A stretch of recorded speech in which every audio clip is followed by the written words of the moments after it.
Good evening and welcome to the San Bruno City Council regular meeting of November the 14th, 2023.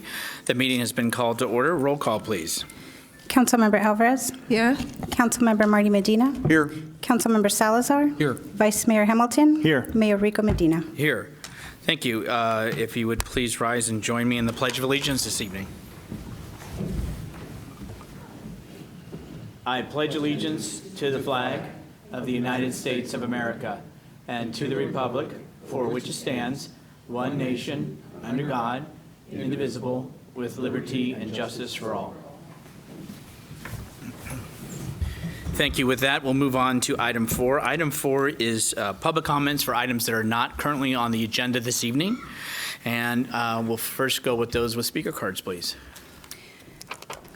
I have Maria Concha.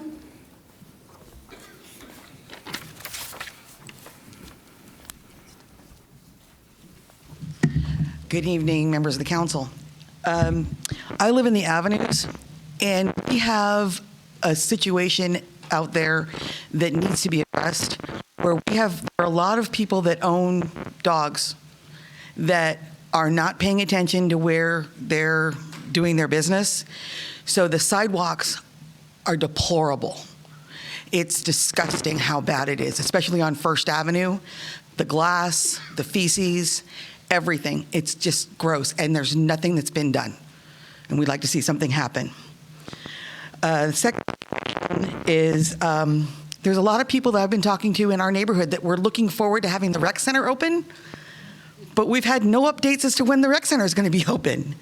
So could that be addressed this evening? It would be really appreciated. And I was very lucky to have a moment with Chief Johansson tonight. We talked about the parking out in the avenues as well. We're getting an influx again of the Ubers and the town cars and the cabs and the parking for the airport. And next week is going to be, excuse my language, it's going to be hell, because people are going to be parking in the neighborhood, cars there, calling their Ubers, and they're going to take off and leaving their cars there for the week. Some way we can get it done, taken care of. Thank you for your comments. Can we check the mic, please, at the podium? And then to answer one of your questions, yes, you came at the right evening. There is receive project update on the Recreation and Aquatic Center under announcements and presentations. So we'll have that. Any other speaker cards for public comment? Next speaker is Rebecca Milano. And just before you speak, let's test the mic, just so it doesn't.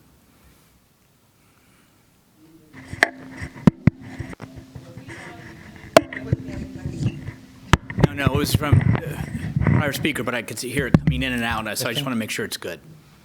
All right, thank you. Please go ahead. Hi, can you hear me? Yes. All right. So my name is Rebecca Milano. I'm the owner of One Love Cafe, and I have been coming regularly to these meetings because I think it's very important for us to get involved and be a part of this community. I came to San Bruno to open my business because I felt it was a warm, welcoming community, and I have felt nothing but the opposite since I've gotten here. There's no Chamber of Commerce here. I feel like there's very little support for the local merchants.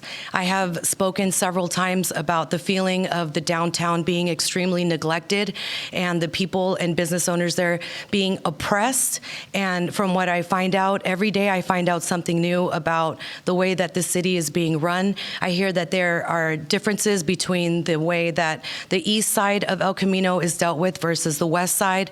I've heard from city officials that they were directed to not do particular outreach to the community on the east side regarding the downtown parking meters. I've heard that people get ticketed for street cleaning on the east side of San Bruno where they don't get tickets on the west side. So I'm very curious as to what all of these inequalities in this town are about. I have met with city leaders. I have been told that my voice matters, and up to this point, it's taken me 5 minutes to be angry and jaded after being here in San Bruno. I feel no support as a business owner. I was extremely disappointed at the handling of the situation 2 weeks weeks ago on October 28th at the stabbing. I do not know the details of the crime. What I do know is how poorly the city dealt with the cleanup of the neighborhood. I personally suffer from systemic trauma after dealing with several different situations in the city of San Francisco. I did not think that I was in San Francisco, but it sure feels like that these days.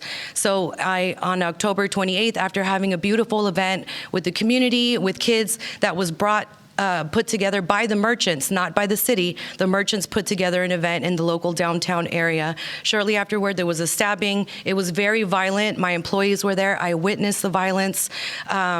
It was insane, and it was very traumatic. So on Sunday morning at 7:08, I made a phone call to the police department to make sure that there was not a homicide scene located doors down from my business. I wanted to make sure that the scene had been cleared and that it had been cleaned, because as I stated to you several times, I suffer from post-traumatic stress disorder. What I found the next day was extremely appalling. It was very upsetting to see the sidewalk in front of Neelam Market, 2 doors down from my place of business, covered in blood, children walking hand in hand with their parents over blood-stained sidewalks. And I'm not talking about a couple of drops of blood. I almost wanted to come in here with a blown-up image, and out of respect for the victim's family, I did not. But I don't think that you can understand how I'm feeling unless you saw that blood on the street and unless you saw children walking over this scene and people walking around with blood on our downtown neighborhood. And so I had a very brief conversation with the police chief. I understand that this is not anybody's intention, but it needs to be understood that the downtown is ignored. There was police tape left on 3 posts. Ma'am, your time is expired. If you can wind it up. I will. Please. I hope that you guys are asking to put in meters 7 days a week, 8 a.m. to 8 p.m. for blood-filled, feces-stained holes in the sidewalk. I don't think that you should make people pay to park in the neighborhood until you at least clean up the neighborhood. Thank you. Any other speaker cards? I have no other speaker. I just want to check, since we have folks in the audience, were there any other persons that wish to speak on public comments for items not on the agenda? Not on the agenda. Please.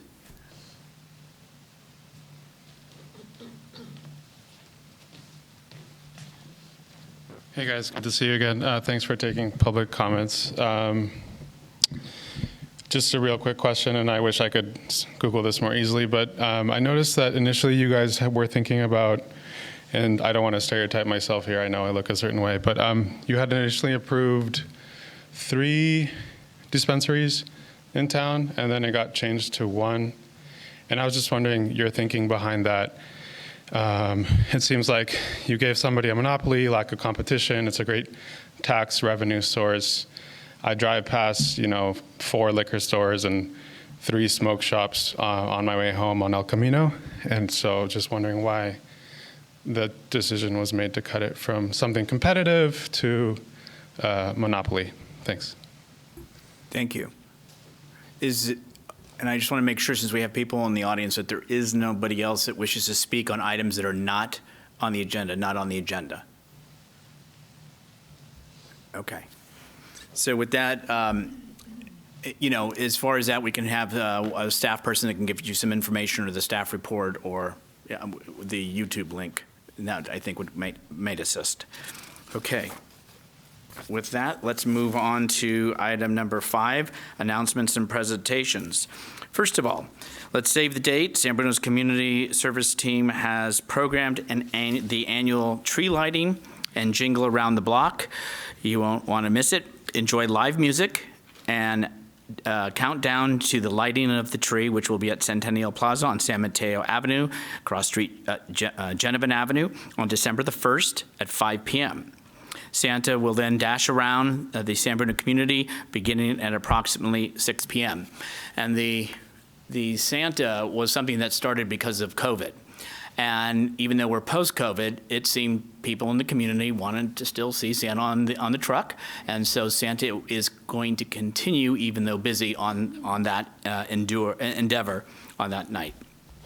On item B, issue proclamation declaring November 25th, 2023 a small business Saturday in San Bruno. And this is something that we have done, as well as other communities.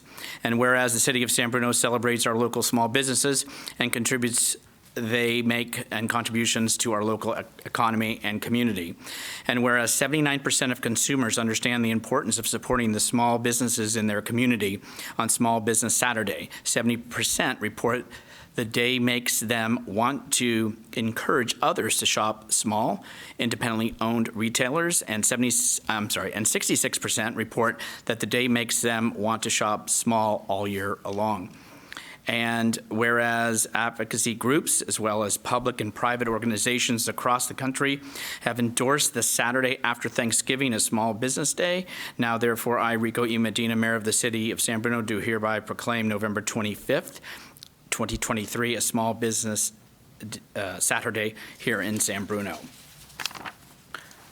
With that, we're going to move to item C.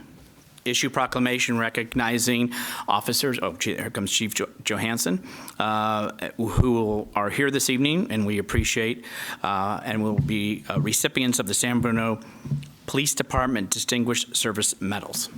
Chief. Thank you, Mr. Mayor. I'm giving you just a moment to get my screen shared and get in order here. We'll knock this out.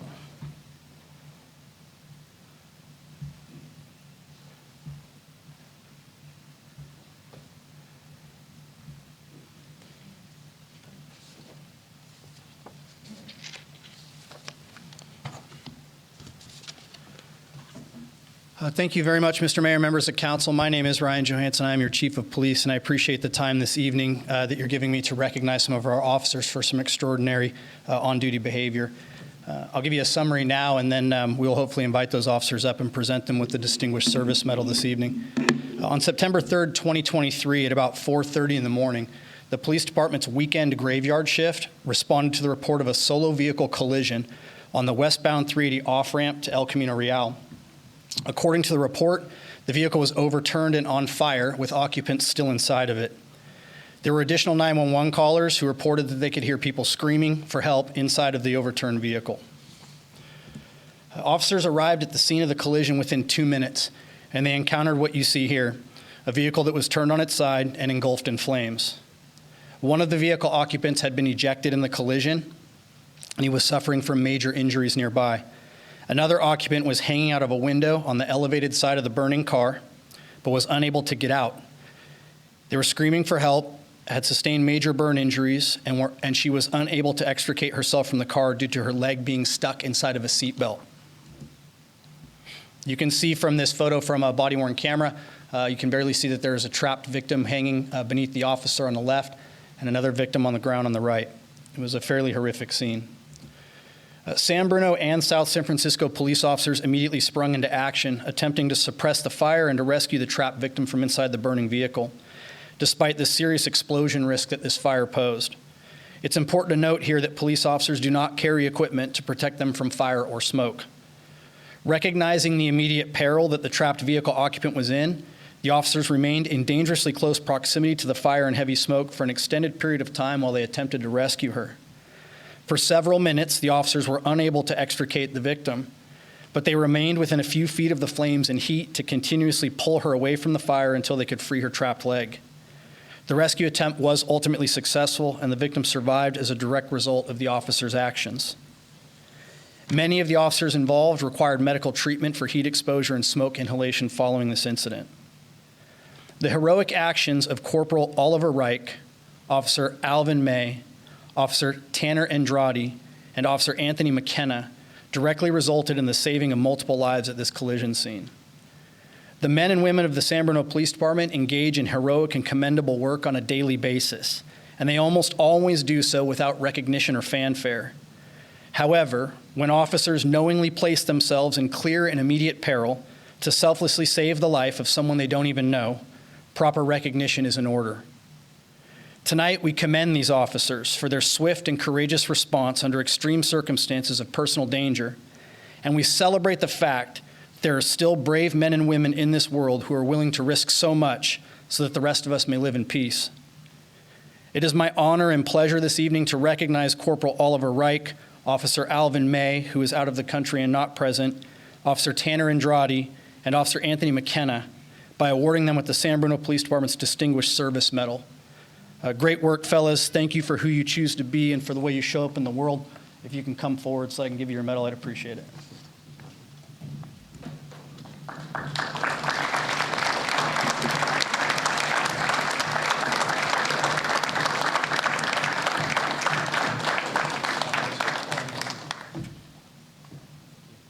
Hang it tight so we can take a picture, and the mayor's got a proclamation.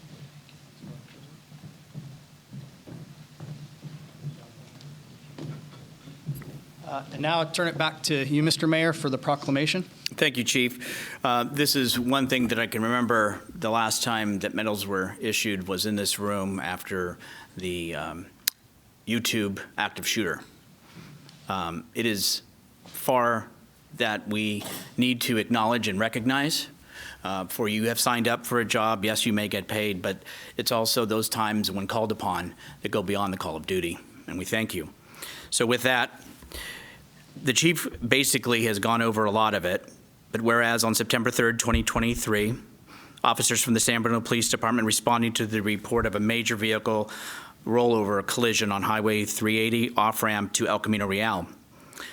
Whereas these officers were among the first to arrive at the collision scene, and whereas upon their arrival, these officers encountered a vehicle that was pitched in its side and engulfed in flames, and whereas one of the occupants was unable to get out of the burning vehicle and was hanging out of one of the windows screaming for help, and whereas these officers immediately sprang into action to extricate the victim from the burning vehicle. And whereas it proved incredibly difficult to get the victim out of the burning vehicle, requiring the officers to remain in a dangerously close proximity to flames and toxic smoke without protective equipment. And whereas the officers continued to rescue operations while placing themselves in serious peril until they were able to remove the victims to safety.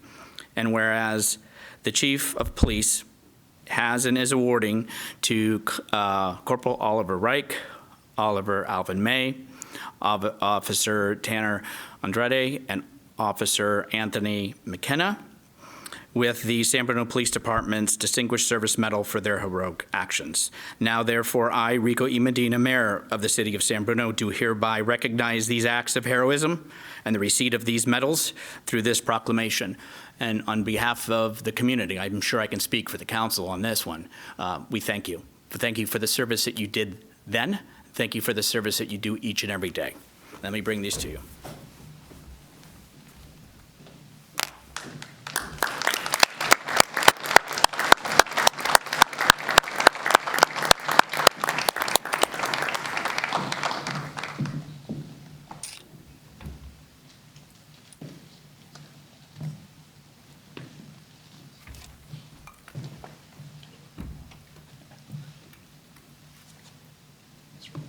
Thank you, Mr. Mayor. Appreciate it very much. Thank you.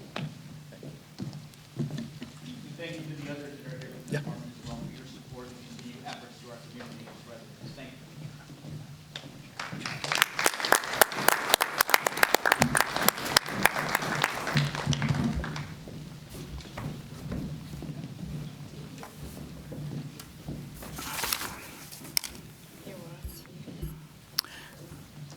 Now we will move on to City Manager. Are we okay to continue with D, or do we need to reverse? I think we should be okay if the rack update can be handled with efficiency. Got it. Item D, and you had Actually, asked. Mr. Mayor, if I can, just for the Please. benefits of your colleagues, our consultant is standing by for the survey presentation, and he's only available between 7 and 8:30. And those of you who sat through the survey presentation know it takes a good solid half hour plus, and he wants to be available to also answer questions. So I think we can get through the RAC presentation and with your Q&A around it, and as long as we're mindful of the time. That's my only caveat. Thank you, Mr. Mayor. Appreciate that. So with that, and was asked about earlier, receive project update on the Recreation and Aquatic Center. And we'll turn that over to Director Lee. And then you will give it to Raj. I think, is he remote? Good evening, Mayor Medina, Matt Lee, Public Works Director. We have a presentation before you. Our project manager, Rod Makareg, is standing by on Teams to be able to provide the presentation. Thank you. Thank you, Matt. Thank you, Mayor, and good evening, Mayor and members of the City Council. Can you all hear me okay? Yes, we can. Okay. Again, my name is Rod Macraig. I'm the project manager. I'll be providing you a construction update of the Recreation Aquatic Center. We have a similar agenda that would cover project information update completed and ongoing to date, schedule an overview, update and outlook. What's happening today is to show results and public outreach and budget update. The project starts September 2021. Contractors' work is projected to complete based on their current schedule by first quarter of 2024, as they would need more time to complete the pool due to the amount of rain that took from them that needed more time to build that. The estimated cost completed to date, based on the completed to the end of October, is 87.8%. With that amount completed, with the amount of work completed in the last 2 weeks, we are very close to 90%.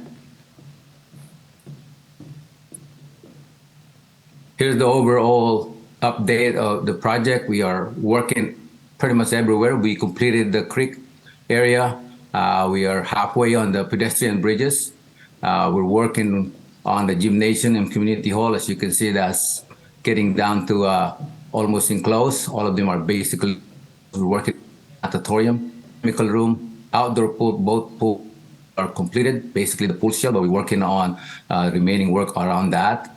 We're working on the parking lot, the truss enclosure, generator, working closely with PG&E.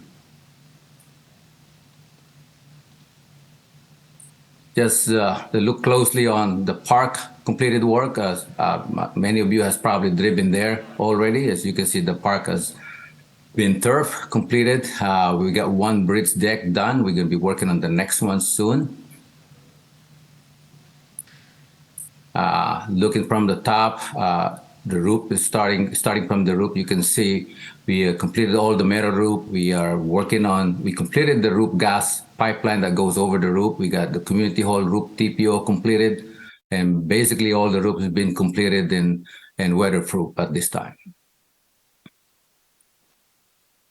Exterior walls on the north side, you can see the exterior insulation finish system. That's the green area, the green wall. Those are completed.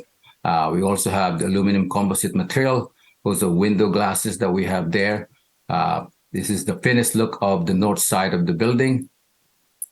And this is the east side of the building. We could see also the seat wall being completed. The whole area is completed in front of the community plaza. This is the main entrance towards the rack.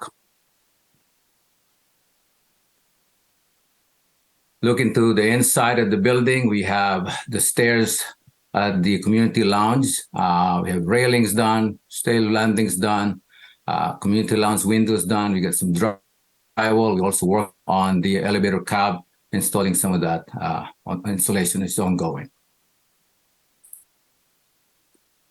We're also working on the restrooms and kitchen. Plumbing fixtures and kitchen equipment are getting installed. As you can see here, the first floor restroom, sink and toilets been installed, the catering kitchen, the exhaust hoods installed, and tiling is also ongoing.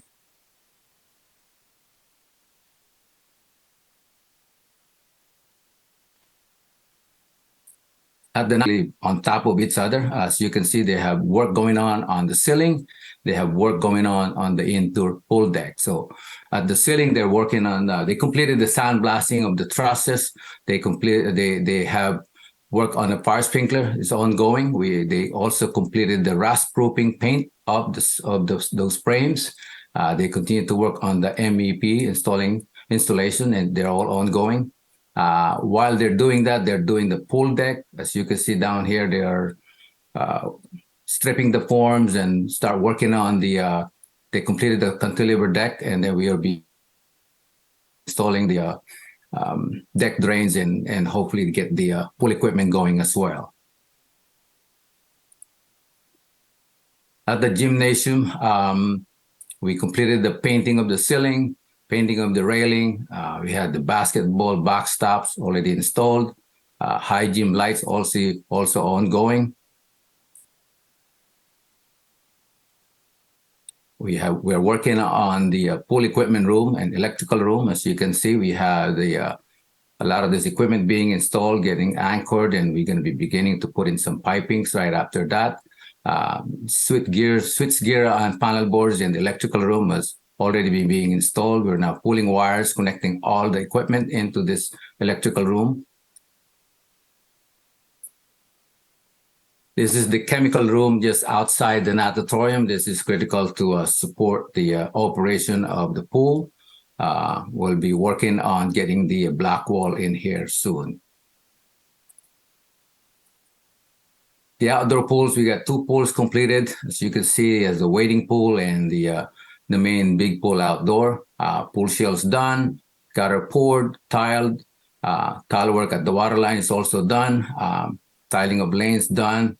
We're working on the retaining wall footing. We actually poured the footing. We're working on the wall now, putting all those utilities within those walls before we could pour them. And then we start putting the fence posts after that.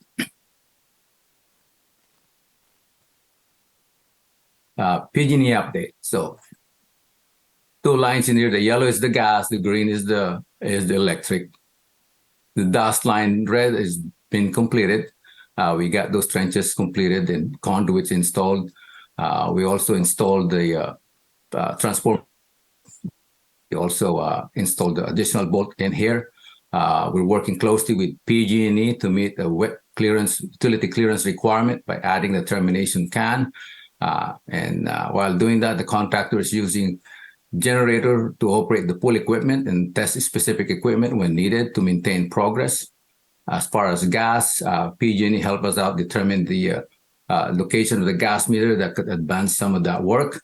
That's why we got trenching is now underway at Crystal Spring. This yellow line on Crystal Spring has been trenched, is getting inspected by today and tomorrow.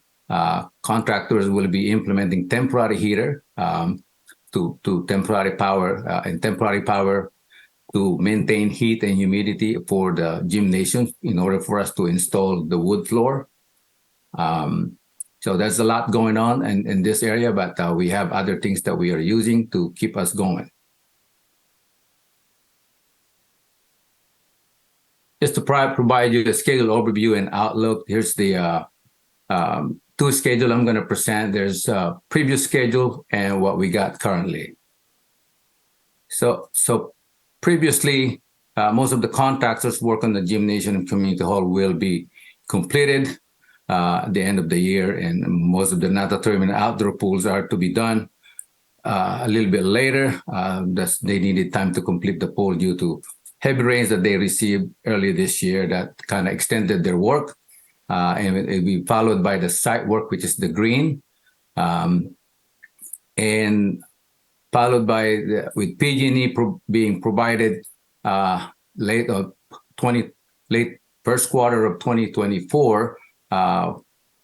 Some of the activity that's dependent to the permanent power will be done later. That pushes our substantial completion to the second quarter of 2024.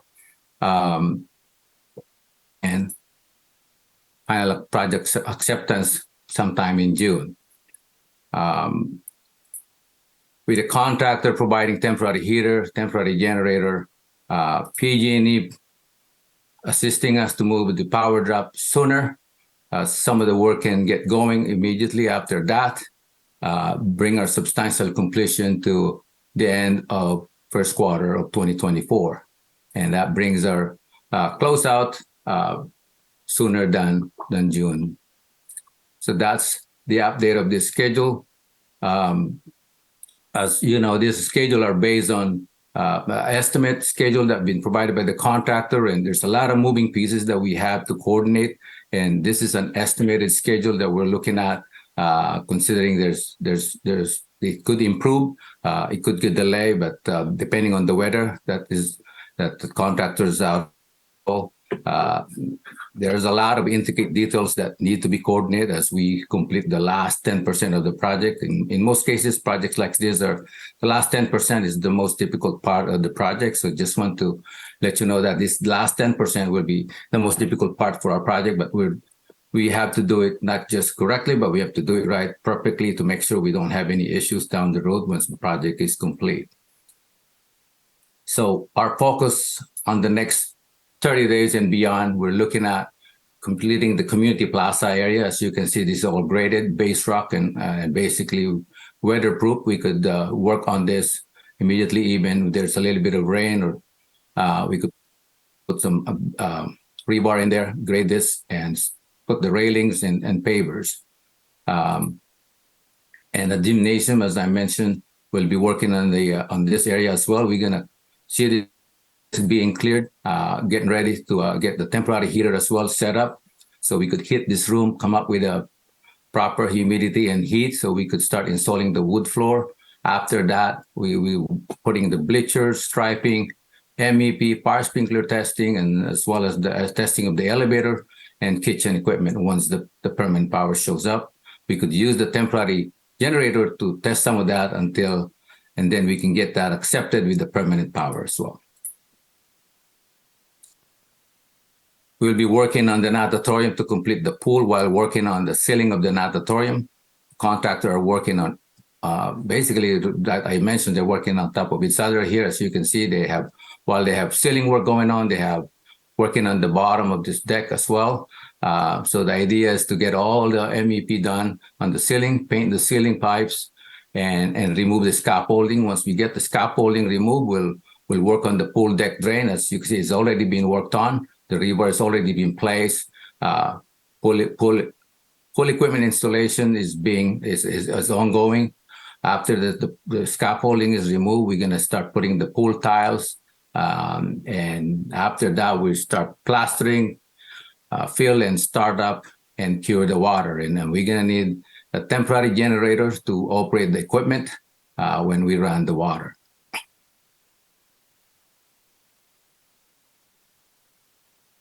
Here's the retaining wall and outdoor pools area. As I just looking at it closely, as I mentioned, we got the pool shell done. We're working on the wall.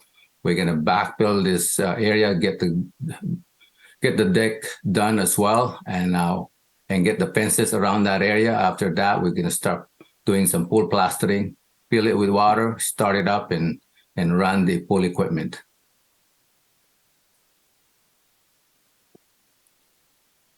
There's also the general look at the south side of the outdoor pool area. As you can see, natatorium is ongoing. Roof is pretty much ready to receive the solar panel. That's happening in January. Scaffolding will come down. We'll see walls and glass walls be installed in here in the next 30 days and beyond. Chemical room will be completed, as well as the path that's being graded towards the senior center. As you can see, this path is getting graded. And you're going to see landscaping work to happen, beginning with the Rotary Pavilion Foundation. Some bioswale is being done already, irrigation. The area is also being prepared for protection in case we have some rains. Those are the stormwater prevention, pollution prevention measures that we have been putting in, those plastic cover on the piles. So those are being done just to be prepared. So far, we have good weather the next couple of weeks. We might have a little bit of rain, but none of them will exceed 0.5 inches, which is pretty light at this time, so we can still continue to progress. Parking lot, City Parkway, traffic signal area. Parking lot, as you can see, there's a lot of things in the parking lot. Half of the parking lot has been graded. Some of the curb is already there. We're going to be grading the other half of this once we get all the area cleared up. The trailer will be moved over to the different location. And then we're also going to be working on the sidewalk and pave this parking lot while working on the truss enclosure and generator next to those PG&E area work. City Parkway will also be paved. As I mentioned, the traffic signal is we have the notice to proceed is about to be issued. They will be mobilizing within 30 days and start installing the signal foundation and then the concrete sidewalk right after that. So a lot of things are happening within the project site. And this is the public outreach that we are doing. Black text, these are the regular things that we do in order to minimize, to inform the public and minimize inconvenience and during construction. We have a website that we regularly updated. We have a changeable message board that we use to announce the future road closures. Detour signs are being placed. We made some improvement on the off-ramp of 280. We have experienced some issues there when every time we close Crystal Spring. So we added that sign at the off-ramp. We have to communicate with Google navigation system as needed. There's field contact numbers available on the all project sign as well as the city website. Daily on-site representative is available at the trailer office. Calls and emails are being answered and addressed immediately as we receive them. This orange text these are active things that we do. As we're saying here, City Parkway daytime closure still occurring. This may be needed for the upcoming paving. We will make those announcements before we do that. Normally we do that in a week in advance. Crystal Spring Road closure to accommodate PG&E work is also happening. As you can see, Crystal Spring is being closed. And of course, while doing all this closure, we are informing the nearby school before the closure.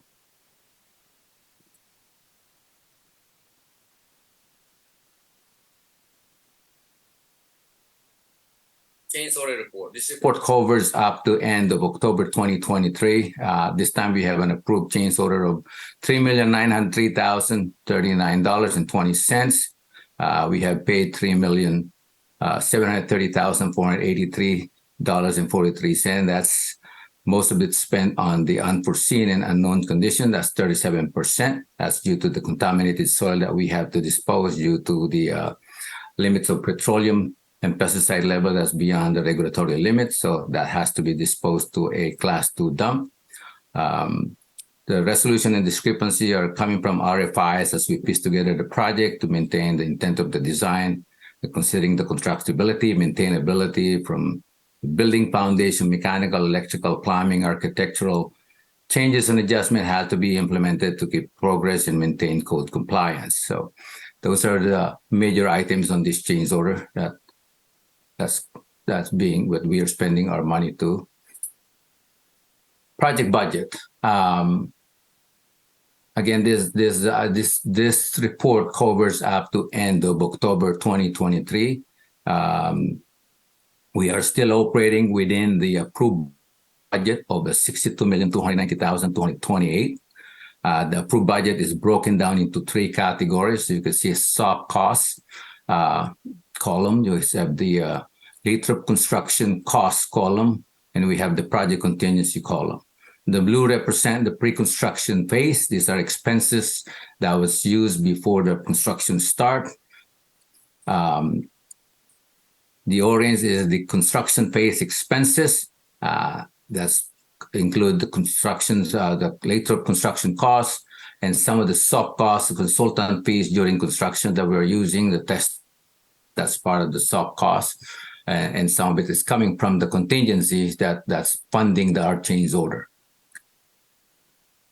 So the middle is cost. We are now 87.8% completed at this time.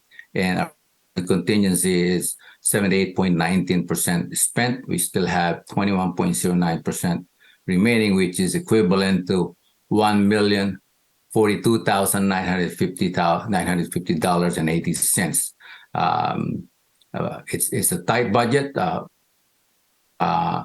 but most likely need all the contingency to complete the work. With that, this is my last slide, so I'm open to question. Thank you for your time. Thank you very much, Rod. Questions, comments from colleagues at this time? Sandy, Michael? question. Vice Mayor. So, thank you, Rod. So I want to go to the previous and current schedule slide. The previous schedule part of it, showing that the previous schedule showed, if I'm reading this correctly, the previous schedule is showing that it was presented to us that it would be in Q2 of 2024. Was this previous schedule presented to us, or was this the last schedule that was given perhaps to the advisory committee? Because when I go back to the last presentation to us, which was in July, it was winter.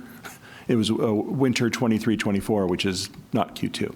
I just want to just be clear on what do we mean by previous? I'll answer that, Matt. Okay. Yeah. So the previous is when sometime in September when we discovered some of this prolonged activities that's going to take, and then we also found out the power drop is also going to be post, and we put them all together. That was projected back in September of this year, and then after that we worked closely with PG&E, city staff, contractor, and we were able to find a way to push the schedule up again and finish sooner than it was projected with all the previous issues that we have discovered. Okay, thank you. Councilman Medina. Yes, thank you. Kind of along the same line, Rod. Thank you for the report. So I believe in September, as you said, there was an additional meeting with the advisory committee, and at some point they were advised of the longer delay. And then I think that's what we're seeing here in the council is the longer delay from that slide. And by your efforts, PG&E efforts, staff's efforts, that delay has been reduced. Is that pretty much in summary? And if you could maybe give a little bit more background on what was discovered that created the problem?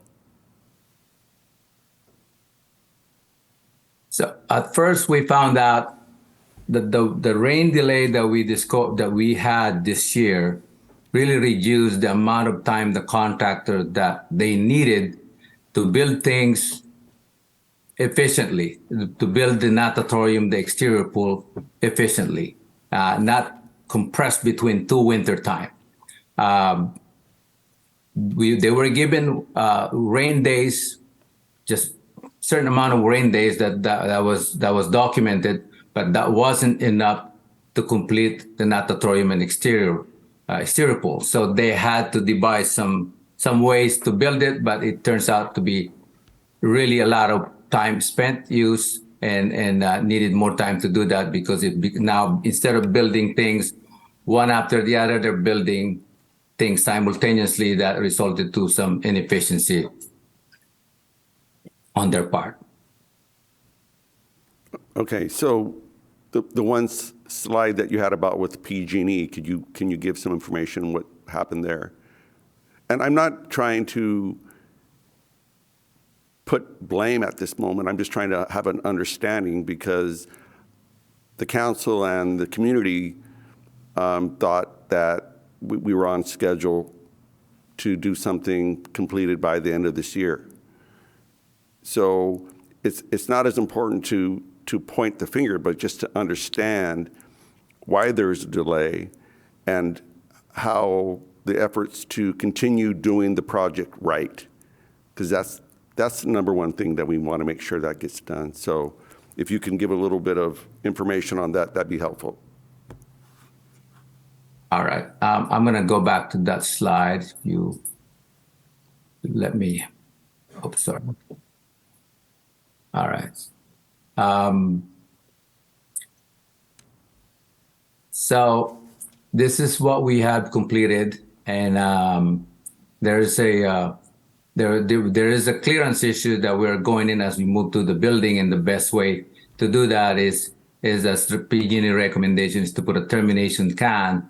So from the termination can, we'll be able to separate the clearances. So we won't be you won't be subject to the wet utility clearances once we have the PG&E termination, add the termination can, and we go enter to the building. So that's pretty much what happened. So at the beginning, we thought these are all going to work out without the termination can. With the termination can being added, that added to the time for us to finish the work. And PG&E also have to properly design this additional termination can and put us back on the schedule. So that's pretty much what added to our time.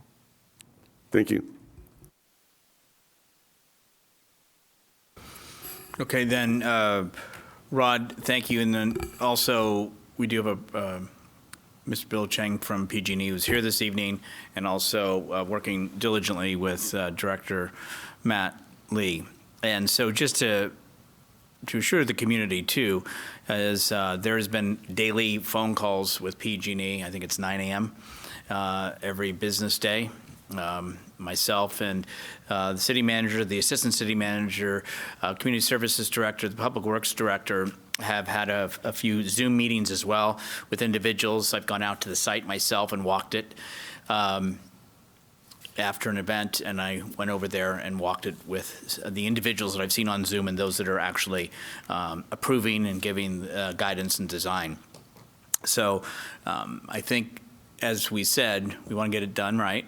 We want to make sure it's done well, and also we want to try to keep on time to the best of our ability. The storm did not help, and then some of these elements that you have to go through in the world of when you start dealing with agencies and stuff have had us to pause and then come back. But bottom line is that we are all trying to work together collaboratively in order to get the end result, which is a beautiful recreation and aquatic center.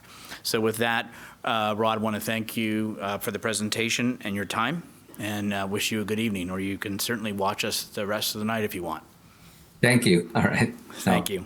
Thanks. With that, we'll move on to item E, which is receive presentation on the results from the 2023 Community Perceptions Survey. First, I'll turn it over to our city manager, and then there'll be consultant Godby that city manager had mentioned. And at the conclusion of this, then we'll see if there's any public comments on any of the items on the presentations and announcements. City manager. Thank you, Mr. Mayor. Yeah, good evening, and I want to thank the council for its patience through this community survey process. As you know, we conducted the survey in September, and it really was meant to be a snapshot in time of the sentiment of the community with regards to the work the city is presently doing, and also questioning the community, or exploring with the community the idea of looking at how the community may want to further invest in certain community improvements. And this was and is a strategic initiative for the council. And so trying to understand the exploration of a revenue measure, this really is the first step in exploring that. So with that, I just want to remind the council, it is a snapshot in time. It is an indicator. The information that Brian Godby is about to provide you is an indicator of that snapshot. It is not directive, but it's meant to inform the council on sort of how you might proceed with the idea of some sort of revenue measure if you're interested in doing so. So with that, I'd like to introduce Brian Godby from Godby Research, and many of you have met Brian before. He's worked for the city on several occasions. And Brian, if you're teed up. Ready to go. Thank you, Alex. Let me share my screen. Everybody should be able to see that now. And I will jump right in. As we know, and as the city manager was discussing, we were commissioned to conduct a survey on a variety of objectives. We looked at overall quality of life and direction of the city, most important issues. We looked at a substantial section of the survey, satisfaction with the city's services and management of funds, and drilled down into importance and satisfaction of a variety of specific city services. We looked at support for both a bond measure or a sales tax measure, as the city manager described. We looked at things we might spend the money from either of those on, and then we looked at downtown as well. Of course, there's a wide variety of demographic and behavioral characteristics that we use initially to stratify and weight our sample, make sure that it is representative of San Bruno and the universe that we're looking at. And it is also helpful for stratification and looking in more detail in the analysis. In terms of the methodology, at a high level, this was an online and phone survey. Phone meaning, yes, still some people that take surveys on landlines, some cell phones, hard to reach, but still out there. But the majority were online, and those were from text invitations or email invitations. The universe that we looked at was likely November 2024 voters in San Bruno. We were in the field in mid-September. The average phone survey was 25 minutes long, which is still our metric for timing surveys. And the sample size was 482, which gives us a plus or minus 4.4% margin of error. So moving into the first section of the survey, this is kind of the background, the quality of life at a high level. We asked them exactly that. Do you think the quality of life is excellent, good, just, fair, or poor? And adding the excellent and good together, you see that 64% have a strong positive view. Just, fair is kind of in the middle. It's not negative or positive. And then just 6% in round numbers said poor, which is a pretty small slice of the electorate. Moving on to the opinion of whether the city is going the right direction or wrong direction, you see 39% said right direction, 27% said wrong direction. So on balance, it's a little more positive than negative, although there's still a 34% portion that don't have an opinion, and DK&A is don't know, no answer. So those are the no opinion people. Moving on to satisfaction overall with the city's services, and this is where we start to have tracking surveys data from previous surveys. So in looking at this survey, when we add the very and somewhat together, you see that 60% said that they're either very satisfied or somewhat satisfied with the city's provision of services. When we compare that to the survey that we conducted in May of 2022, that was 59, so we're up just a little bit, not statistically significant, but certainly going the right way. And when we go back to March of 2020, we were at 64. And what I think you see there, while there's no really statistically significant difference based on the margin of error that I described, you do see what we've seen in other cities as well, that the pandemic took a toll.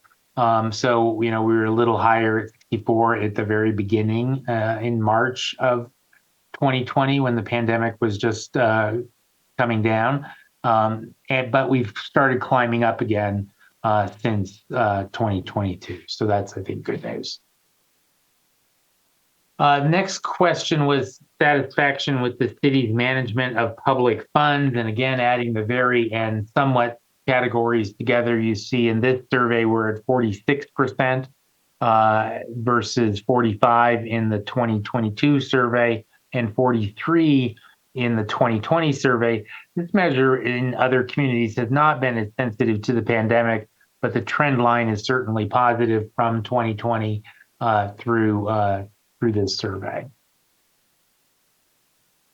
The next question was an open-ended one. So this was something that they either told our interviewers what they thought was the most important issues, or they wrote them down on the online surveys. We then coded them together into groupings so they fit on a slide. There's, of course, verbatim responses that you can look at in much more detail, but these are grouped together. And if you add it up, you'll see that there's more than 100%, so people could have multiple responses. But at the top of the list was crime. Next was homelessness. I think it's notable that homelessness is just 12.8. We did a survey in another East Bay community in central Contra Costa County about a year and a half ago, and it was 55% homelessness at the time. So, and I've seen a lot of other public surveys, and we've done other surveys ourselves where homelessness has been much, much higher. So I think that's an encouraging finding. Repairing roads and potholes, the next at 12%, downtown repair, education, affordable housing, and rent control, which certainly affordable housing is part of the homelessness issue, but it's not specifically homelessness. Utility costs, infrastructure, safety, and possibly the safety category could be added to the crime, which would bring it up. But again, didn't specifically say crime, so it's in a slightly different grouping. Shopping and attractions at 6%, and from there, we're certainly within the margin of error. So these last couple items, while notable, and they're in the slide, but could certainly be zero. Moving on to the follow-up question to that, after they identified their issues in the city, we asked how confident are you the city will be able to address them? Again, adding that very and somewhat together, you see that the total confidence is 30%, the not too confident is 43%, and the not confident at all is 20%. So there's certainly an opportunity to talk about these issues and how the city is planning on addressing them. The next set of questions, it's really two questions, and you see all of the items for each of the questions, and this was asked in a random order. First, we asked all of these items, and we said, how important are they? We then created a scale that you see here that ranges from 2.61, which is the high end of importance in this grouping, down to 1.27 in this first column labeled importance. And we've put in these black lines which group the items into statistically similar sets. So rapidly responding to 911 emergency calls and maintaining city streets, roads, and repairing potholes are the most important. Technically, they are statistically tied. There's a numeric difference, obviously, and 911 is at the top of the list, but technically they're both of the same level of importance. And then you can see as we go down in the second tier, we have attracting and retaining local businesses, encouraging more stores, restaurants, et cetera, enhancing youth crime prevention, maintaining neighborhood police patrols, maintaining storm drains, maintaining parks, supporting the local economy, providing safe pedestrian sidewalks and crosswalks, and upgrading and maintaining storm drains. So that's the group of items in tier 1 and tier 2 that are the most important to people. We also asked the exact same list, again in a random order, but said, how satisfied are you? And we created an intensity scale there as well. And you see that as high as 77.77 for rapidly responding to 911 emergency calls. So that 911 emergency is the most important issue, and it is the item that they're the most satisfied with. The second issue in terms of importance, maintaining streets and roads, however, is negative in terms of the satisfaction. So there's an opportunity there to make inroads sorry, I shouldn't have said inroads, to make improvements in streets and roads and repair potholes. And that effort would probably increase the quality of life perception that we saw at the outset. The next couple items, attracting and retaining local businesses and encouraging more stores, restaurants, and entertainment venues, those two were very important, not quite at the same level as 911 and streets and roads, but you see also there are negative satisfaction scores there as well. So working on those issues would also net an improvement in people's overall perceptions of the city. Moving on then to the next question. This was a follow-up to one specific item in that list, and that was the maintenance of streets and roads. And for the people that were either somewhat or very dissatisfied with this, in terms of satisfaction, we said, why is that? And the number one response was potholes. So that was 30% of those people that had a negative view of streets and roads. So that's, the way they define problems with the road. It's the pothole that they hit regularly. Overdue on repairs, no maintenance. Next was 26% of those people with negative views.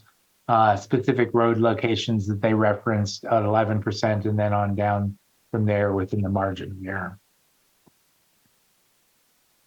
Next question was the priority for investing in financial resources in specific areas. And so this too was an open-ended, but it was after that long list twice of various items. And the item that popped to the top of this list was encouraging more stores, restaurants, theaters, and other entertainment venues downtown. And that's 59% of the respondents said that that was a priority for them. Again, this one was a multiple choice, so people could answer more than one. Upgrade, maintain storm drains was number 2. Flood protection, obviously related to storm drains, was number 3. Providing adequate park and recreation facilities was 4. Improving neighborhood parks and ball fields, again, park and rec, but a little more specific, was number 5. And then street lights, a new library, fire station, and updating the police station were lower. The next question said, how would you fund those priorities? And this was a long list that they could have chosen from. And existing city revenue was the one that scored the highest. Again, it's a multiple response situation, so it adds up to more than 100%. Following the existing revenue was partnering with the San Bruno Community Foundation at 37. Then you see 4 tax types. And this is something we see very typically when we ask this question. Bond measures almost always do the best because of the wording, bond measure. The next 3 have that word tax in them: sales tax, parcel tax, and utility tax. And this is almost always the order we see them in. Sales tax is the one that people are most willing to undertake. Then parcel taxes, which are, of course, property taxes, and then utility user tax at the bottom of the list of those tax types. At this point in the survey, we switched to specific ballot questions. The first one being a bond measure, and this was a split sample. So half of the respondents got the bond measure, the other half got the next question, which is the sales tax. And the wording on the right-hand side of the slide meets all the statewide legal requirements. It doesn't exceed 75 words. It has a bond authorization amount, which is $124 million. It has a tax rate, which is 3 cents per hundred of assessed valuation. It would generate $6.6 million annually, which is required to be in the wording as well. The rest of it is ours to identify what kinds of projects we would spend the money on, and you see those listed by the bullets. When we add the definitely and probably yes together here, which we do determine feasibility, you see we're at 53%. For a traditional bond measure, 53% is somewhat below the 2/3 threshold necessary to be successful. However, there is legislation pending for the ballot in November of 2024 called ACA 1, and that would change that to 55%.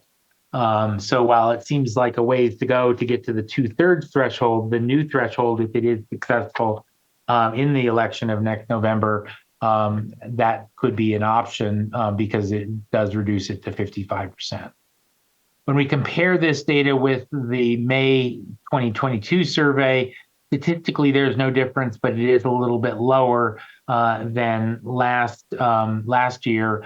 Although I think a big difference, and we're seeing this in other communities as well, is the inflation issue. Obviously, that's something that is taking a bite out of people's checkbooks, and particularly in grocery and gas prices.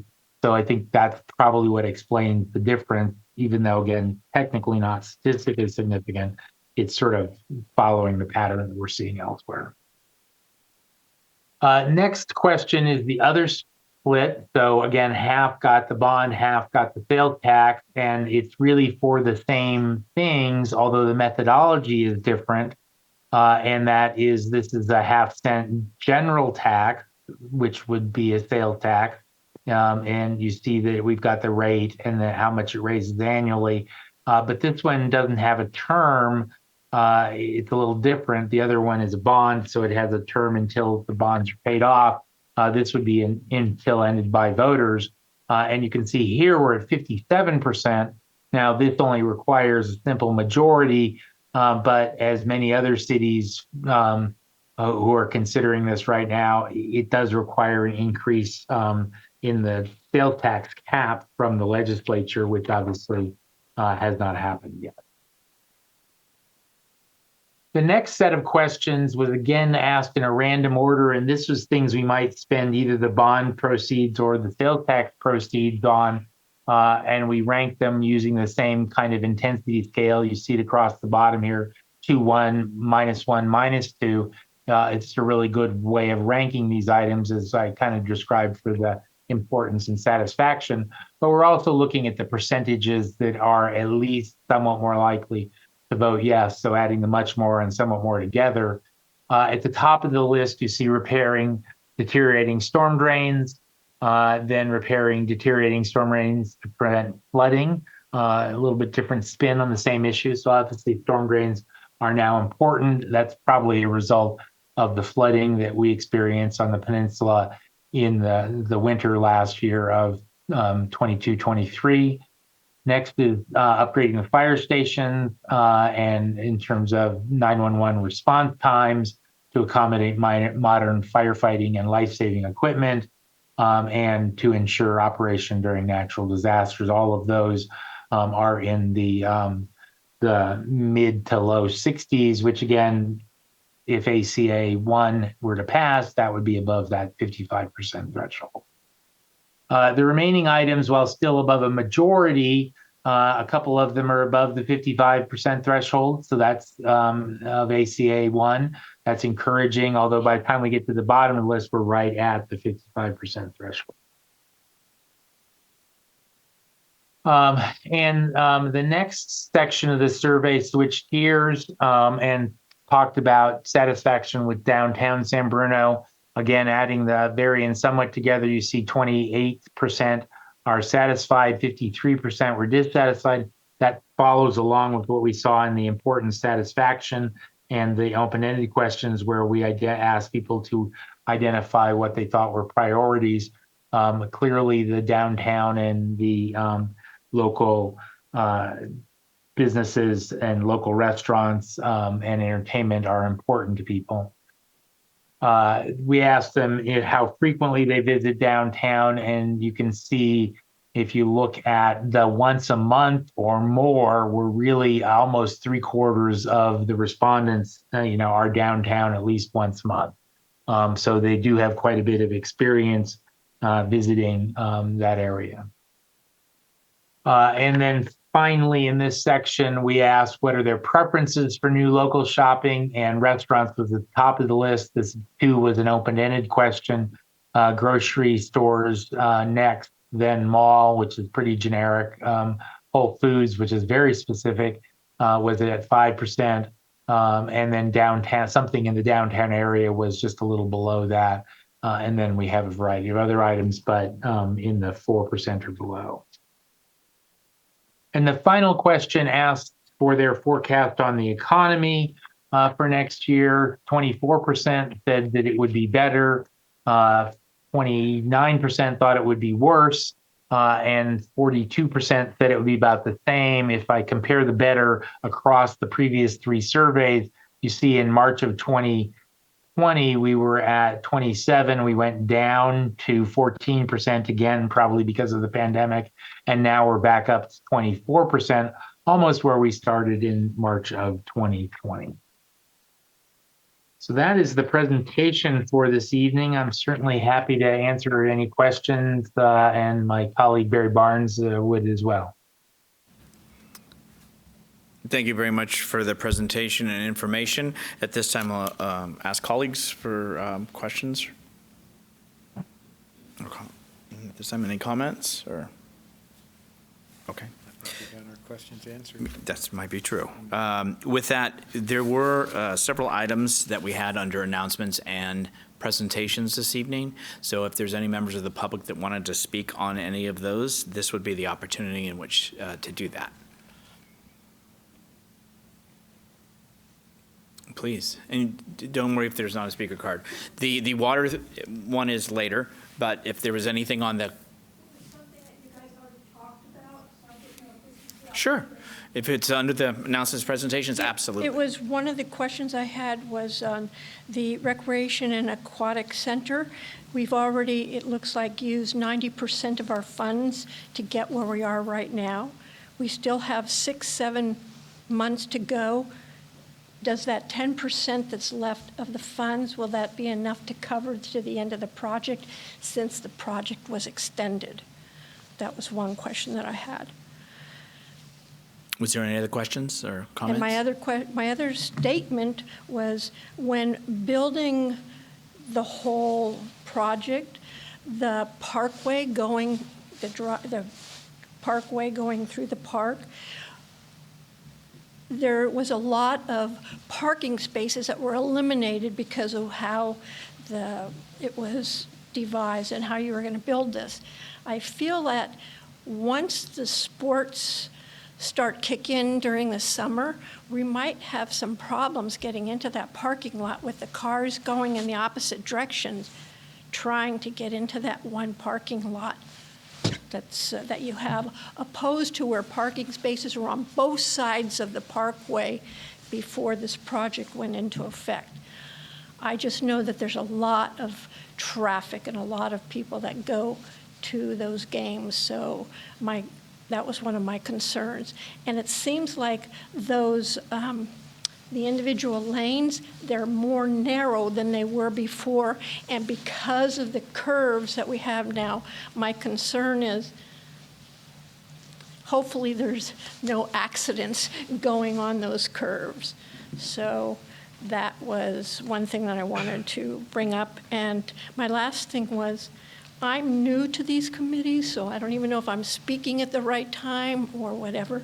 But at one time I had talked to the mayor, and then I talked to other people concerning putting pickleball courts on the tennis courts. And I was finally told after my third or fourth conversation that there were funds put in, that you now had the funds to do that, but to mark those courts. Anyway, I was just wondering if it's still on the plate someplace down the road. That's it. Thank you very much. And there are some staff here that we can try to get some of that, but you're doing great, so don't worry about it. Next, any other speakers, please? Please feel free to come forward, please.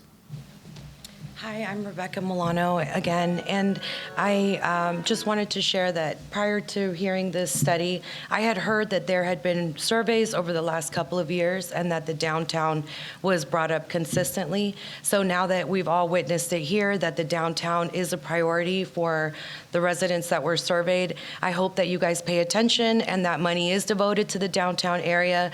I am aware of the beautification plan that the City Council actually invested money on 4 years ago. So we do have a beautification plan in place, and I hope that after the survey that there is more priority placed on developing the downtown and improving the downtown area. And since I keep getting mixed information as to whether a contract has been signed, I got an email from the city clerk today saying that you guys were going to be addressing an ordinance regarding the parking meters in the downtown, and I don't see it anywhere on the agenda. So I would ask that the communication be a little bit more clear as to when these issues are being addressed. I've expressed several times that there doesn't seem to be a lot of transparency and the outreach of communication as far as this issue. And so lastly, I would like to say, now that we have this survey, its interfaces that, you know, we need to improve downtown, I would like to ask again that the city help the merchants that are trying to revive some type of chamber of commerce, because if we don't have the money here, a chamber of commerce could go to other sources. We could try to find money other ways. But I need your help in order to revive some kind of chamber. The merchants need your help if we're going to build some kind of association. If you're not going to help us at all, a direct answer saying, no, we're not interested in reviving the chamber would be helpful. That way we can work on our own on gaining some funds to create a 503 and establish some kind of merchants association. But I think it's clear now after the survey, after attending several city council meetings, that the downtown needs a lot of improvement. And I hope that the city takes some movement as far as doing some development without gentrification. There's a lot of DEI professionals, for those of you that don't know, which a lot of you may not know here, diversity, equity, and inclusion. Equity means that it's equal in the east side and the west side. I would hope that you would bring in some consultants as far as development to make sure that everything that the city council is doing is equitable, and that we do have some kind of DEI dynamic in this town. So the east side does come up because it's been told to you here. It is a priority for the residents and for the merchants like myself that have just invested a ton of money into this town. Thank you. Is there anybody else in the audience that wanted to speak on anything under the announcements or presentations? Seeing and hearing none. Hi, I just wanted to echo what the other lady said about the City Park way being way too narrow.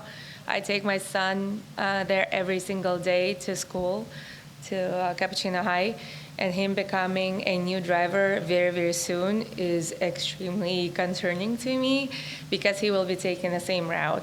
The new way is way, way, way too narrow. Me being a seasoned driver, sometimes I find myself in situations where the other drivers are coming up to me either too fast or taking too sharp of an angles. And I'm okay with that. I know how to deal with those situations. With the new drivers and these high school students taking those roads, it's a little bit concerning to me and to other parents as well, I would assume. So I don't know what you can do about it. I don't know if it's in the plan to take another look at it and widen the road a little bit, but I would suggest you look into it. That's all I want to say. Thank you. Is there any other comments from anyone this evening on announcements and presentations? If not, I know that we have staff that will be here on the narrow of the road. There's regulation of what can be. Yes, it is narrow. Yes, it is sharper. That was intentionally done in order to slow traffic because of in the old, and I used to work at the Parks and Rec for a few decades. People drove through there extremely quick, the parking. A lot of those questions, we do have staff here and we can try to address those. But thank you for your comments and for being here. If nothing else at this time, we'll move on to item 6, consent. Consent calendar. All items are considered routine or implemented by earlier council action and may be enacted by one motion. There will be no separate discussion unless requested. There will be a single public comment period for all items on this section unless a council member requests to pull an item for a separate vote. So at this time, I'll be asking colleagues, is there any items for a separate vote? Vice Mayor. I'd like to pull item F for a separate vote. 6F. Couldn't find it. Thank you. Okay. Any other for a separate vote? Seeing none, are there any items just for comments or questions? Councilmember Alvarez. I'd like to question item B. B. Thank you. Thank you. And then just a general comment on item 6L, I will be abstaining from the vote on that one due to the project's proximity to my home. Thank you. Okay, with that, there was just a question on item B, so let's take that. Approve accounts payable for October 23rd, 2023, October 30th, 2023, and November 6th, 2023. Councilmember Alvarez. Thank you, Mr. Mayor. So for item B, dated accounts payable, October 23, it looks like for city net service funds for 209 and 657 and 18. And one of the amount in that total was a 217,693 and 78 cents for Looking Point. I want to know if this item, is this a new vendor for renewal or for a new contract. Is this a replacement for the Bear Cloud, who manages the cable infrastructure?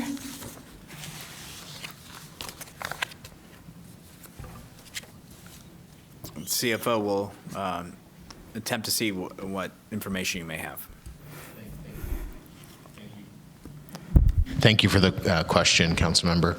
Unfortunately, I don't have that information available. However, I did take note, and I will follow up tomorrow morning with you. Thank you. Anything else on item B? Okay, are there any members of the public that wish to speak on consent? Seeing none, hearing none, then is there any action from council to approve all consent items with the exception of F, with the notation that on L, Councilmember Hamilton is recusing himself? So moved. Second. Motion Salazar, seconded Marty Medina, on approving consent, again, with the exception of F, and with the understanding that Vice Mayor Hamilton has recused himself on L. All those in favor say aye. Aye. Any opposed? Have it unanimous, 5-0. So that will bring us to item F. Item F, consider adoption of a resolution authorizing the city manager to execute an agreement, to design the amount not to exceed $254,358 for the Crystal Springs Road Phase 1 underground utility. Vice Mayor. So I wanted to pull this separately because I have concerns about this project. And for those not familiar, this is a project to underground the utilities, the overhead utilities on Crystal Springs Road from here down to El Camino. I'm not sure if it's the entire distance. I think it's most of the distance. And on the face of it, that sounds like a great idea. My concern about the project isn't even the cost, because it's covered by funds that have been provided to us that can only be used for this purpose. The problem that I have with this project is that the undergrounding of utilities is obviously something that's on top of mind, across the state and across the country due to risks of wildfires and that sort of thing. This project will be incredibly expensive, and with the funds that we have available, we will only be able to do these few blocks of undergrounding. And my concern is we'll spending a lot of effort. There will be some staff time in managing the project and all of that. Maybe not a lot of that, but and of course a lot of disruption as we would have to trench through the intersection we're about to design for at City Parkway. And when that's all done, that's going to be the only street in San Bruno that has underground utilities. And with the astronomical expense of undergrounding utilities, it will be the only road the only area that has underground utilities anywhere in the city. We would never even have a fraction of the money it would take to do any other such projects in the future. So I don't know that this is a good use of time and effort at this time, given all of our other needs. And I don't know if it's possible to. We've heard in previous meetings talking about this, that it might be possible to sell the credits that we have. If we're half credit or whatever, and that could be money that we could use in some of these other areas that we've been talking about. So this is why I wanted to pull this for a separate vote, because I don't feel that this is a good use of our resources at this time. Thank you, Vice Mayor. Any comments as City Manager, please? A couple of things. I think Vice Mayor Hamilton made his case very well with regards to his concerns about the project. I think selling the credits, I don't know what the market is like for selling these credits, and Matt, if you're able to address that. I will say one of the concerns we do have is these credits do expire. And that is of concern, and as you get closer and closer to that expiration date, those credits probably become less and less valuable. But having said that, I don't know if Public Works Director has any additional thoughts or comments. Testing. Okay. Good evening again. Matt Lee, Public Works Director for City of San Bruno. To add on to what City Manager McIntyre stated, these credits are set to expire. That leaves the market very light for being able to resell these credits. And my understanding is because they're in the process of sunsetting them, they can only go through specific entities to be resold. But we can research that further if that's something that we are asked to look into. And I believe the inception of this project was the inception of this project was due to the fact that they were going to underground somewhere in San Bruno. I apologize, Director. Can you do you mind pausing? I think it's important that it go out and yes, so we're not going to take a recess. We're just going to pause and let magic happen and the mic will work.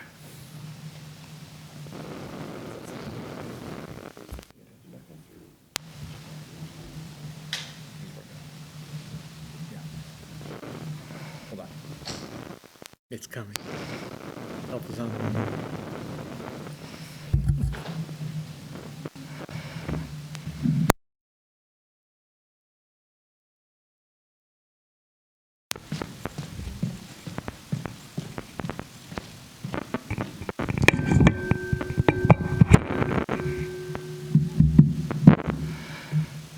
Thank you for taking the pause, and I'm sorry to interrupt. Yeah, no worries. Mic check 1, 2. Yeah, so let me get kind of take a step back just to make sure everyone can understand where we are.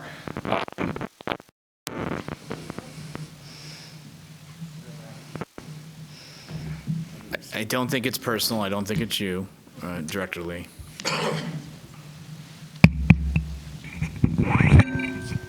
Maybe if I pull the mic, it might help. So thank you. Yeah, I'll try to attempt this again. With the PG&E Rule 28 funds set to expire, I do not believe there is a market for resale. We would have to check to see if PG&E will still allow that because the sunsetting is occurring very rapidly within the next 2 years or so for us to start expending the funds. In terms of the project itself, I believe the inception was, when we started this project, was so we can expend the funds that were due to our city. And so that was one of the main reasons for why. Mic check 1, 2. Okay. So that was one of the reasons why we were looking at undergrounding. We did not want to leave any funds on the table.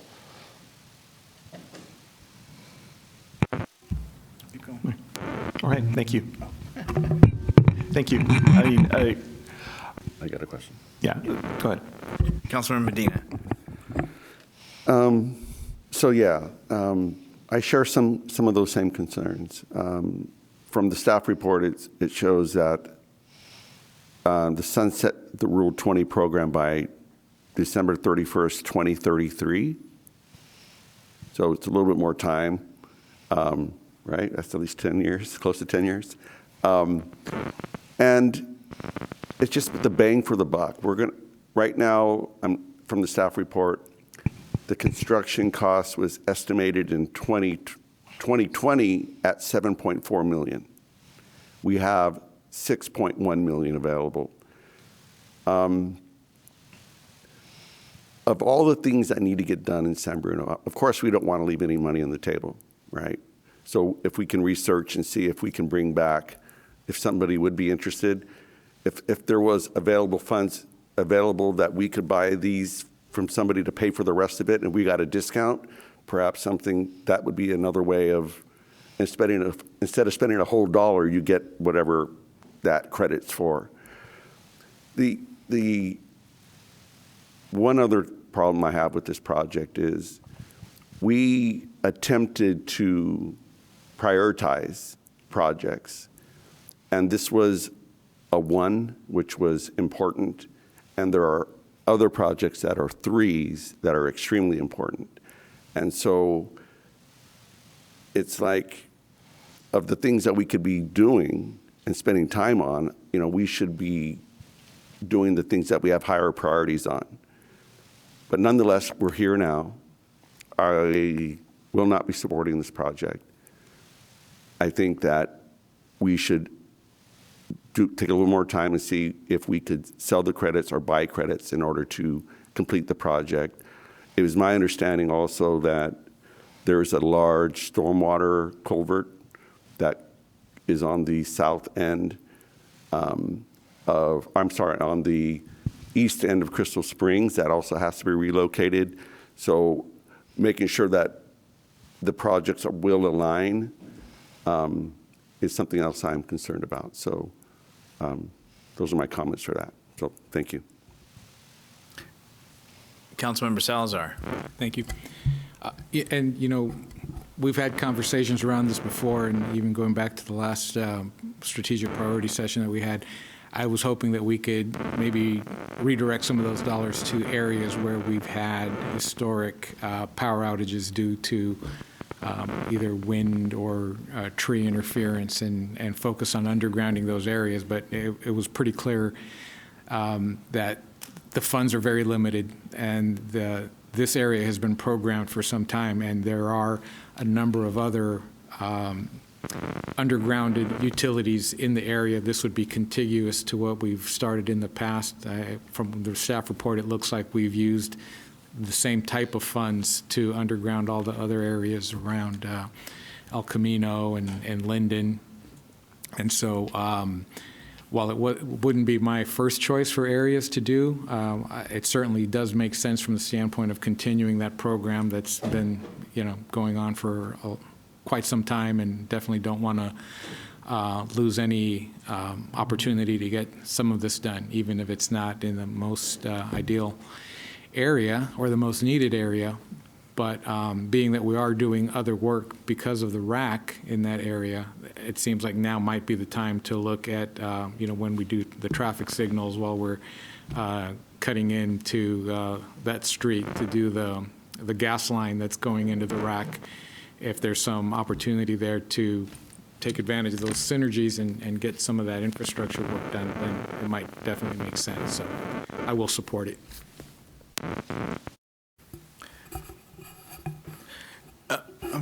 Can I ask just a follow-up? Of course. Vice So Mayor. just a quick follow-up. Given that the RAC project is, we just heard it's underway, and that intersection is going to be worked on imminently in the next few months, and right now this is a resolution to execute an agreement for design services. I would want to know if there is any possible synergies. Would they be able to do any work toward this project while the street is being worked on for the RAC? It doesn't seem like that would be true, but I just want to confirm. Yeah, the timelines are a little off to be able to find some synergies, because we will be starting design on the undergrounding project while we're in the process of finalizing construction for the RAC. Right. The design timelines itself for this effort will not be quick enough to be able to have a design ready by the time we complete the RAC construction project. So the synergies will be off from the projected schedules to date. Got it.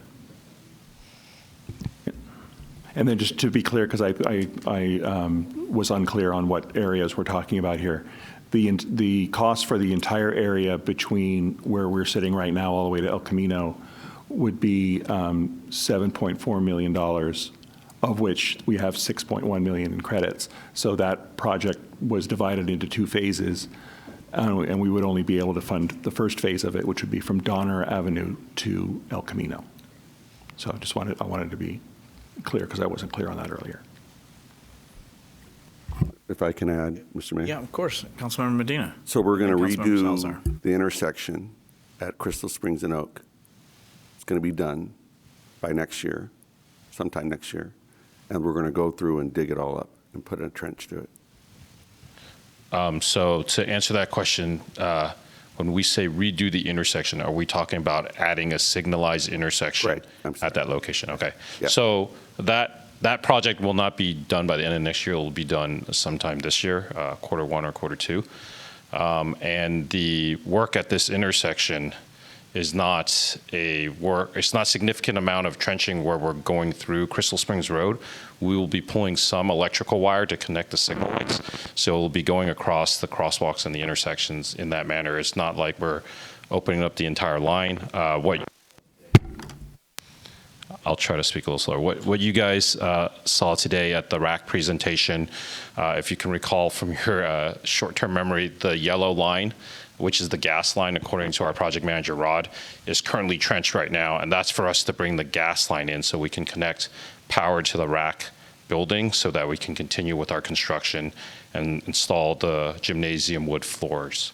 So that is happening right now. The undergrounding that is being described is not happening perpendicular to the building, but actually up and down Crystal Springs Road.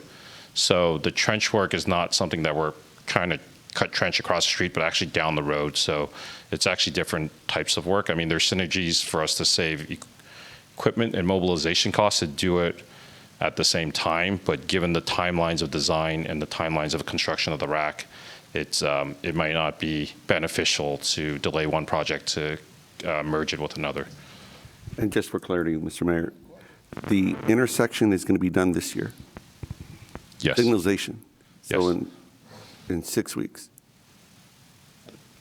Oh, I'm sorry. I mean 2024. Okay, I apologize. all right. That's why I said next Yeah. year. Okay, all right. Just want to make sure, because, yeah, that would have been amazing. But, yeah, I didn't think so. All right. Thank you. Councilmember Salazar. I was just going to ask, because we've known about this for years, and being that we are in there, we're creating vaults. The power for the RAC is coming in. It's not coming in over wires from poles. It's coming in through the ground. So why haven't we taken advantage of potential synergies? I mean, if we're going to open up the ground, put a vault there for electricity, why wouldn't we consider the fact that power needs to run up and down that street, and it would have been the time to do it? Yes, so good question. So the vaults that we are creating as part of the RAC is for a service line. It's essentially to bring power to the building from the PG&E side to the customer side. So they're different lines. I mean, they're coming from the same pole and they're coming down, but they're being converted to different power lines. And so we're undergrounding those as it goes through the building. If you notice, the lines themselves are being undergrounded on site as opposed to out in the public right away, which is essentially the streets. And what the undergrounding project itself is looking at is undergrounding all the PG&E poles in the public right away in that location. Now, Crystal Springs Road is a big street. I believe it's a collector.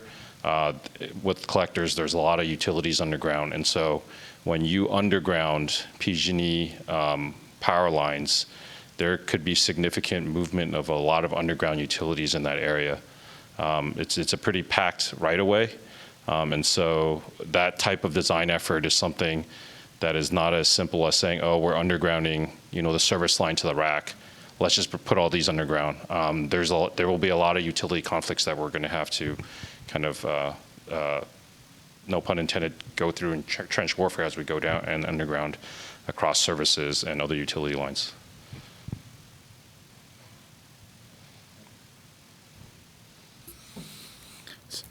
Oh, did you go? Oh, I'm sorry. So with all of that said, what is staff's, I know this has been voted on prior. I know this has before you began, city manager. So how much time has been spent? How much money has been spent, if any? I know that it's 1.1 short. However, we will lose those credits. And even if there is, it's probably going to be, shall we say, pennies on the dollar is probably what you may get, or maybe not. Maybe it's half, but you're not going to get the whole thing. It's just, I don't believe that would be too good, too easy and too good.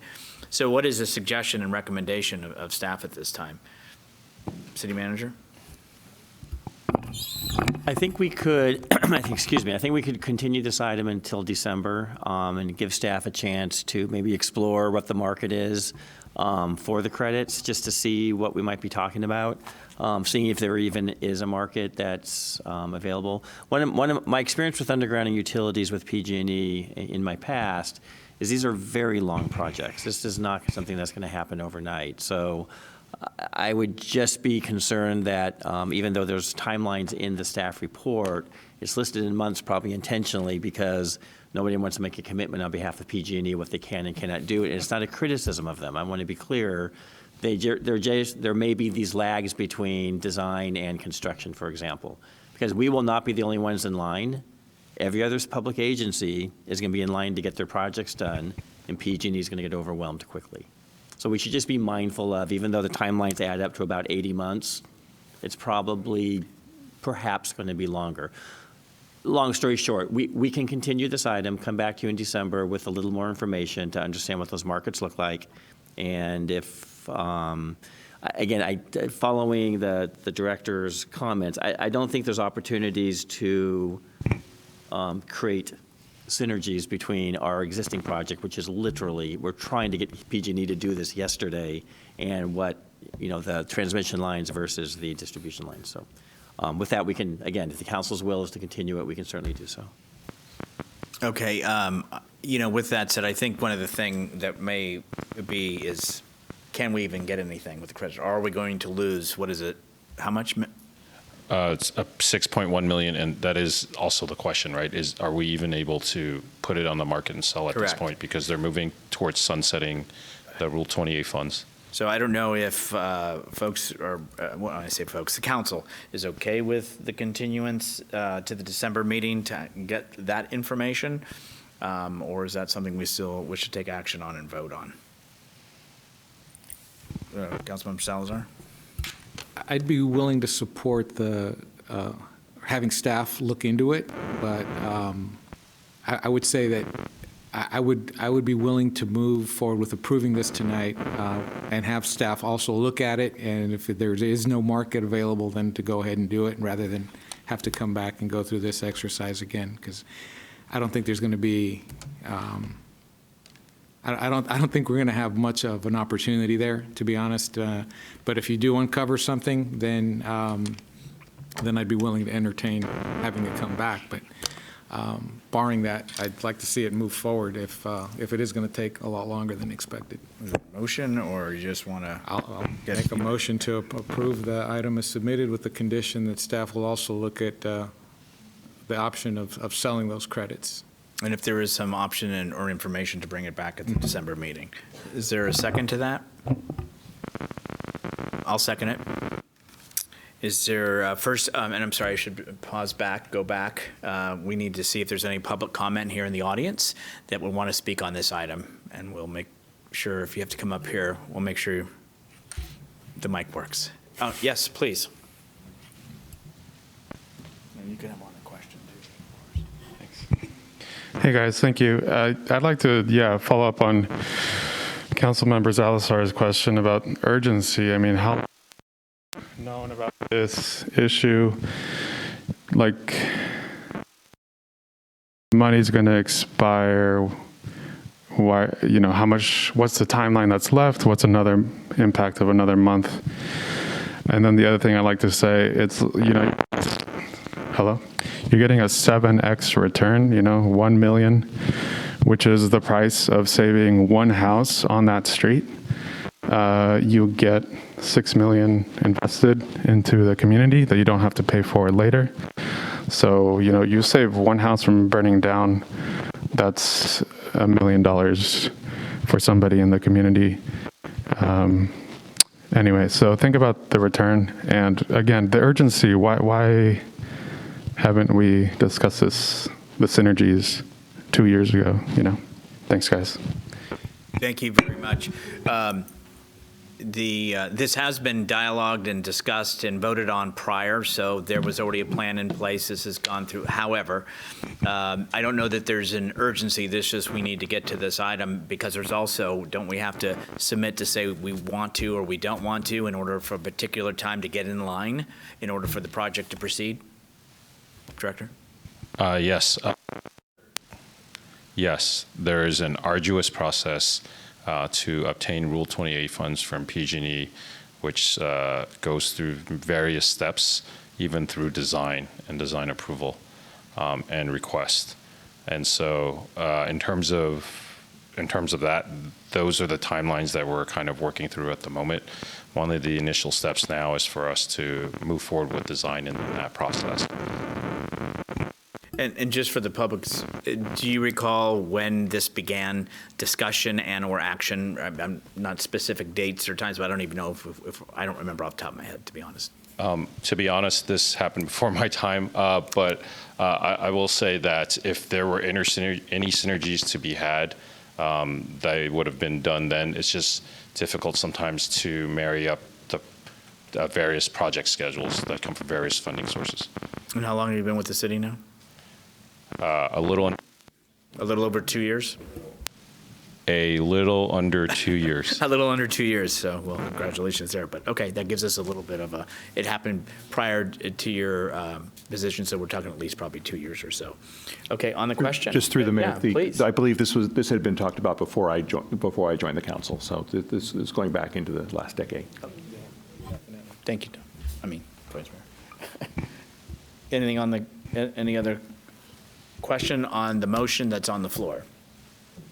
So there is a motion on the floor which was to proceed with item F. There was no public comment, with the caveat that staff would look into the potential of the credits and can they be sold and or what is the option? And if there really is no option, then to proceed forward. Did I say that all right? And there's a motion and a second.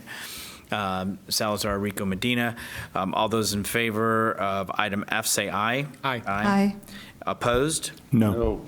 Item passes 3-2 with the caveat as stated. Okay, with that, folks, let's move on to item 7, which is the public hearing.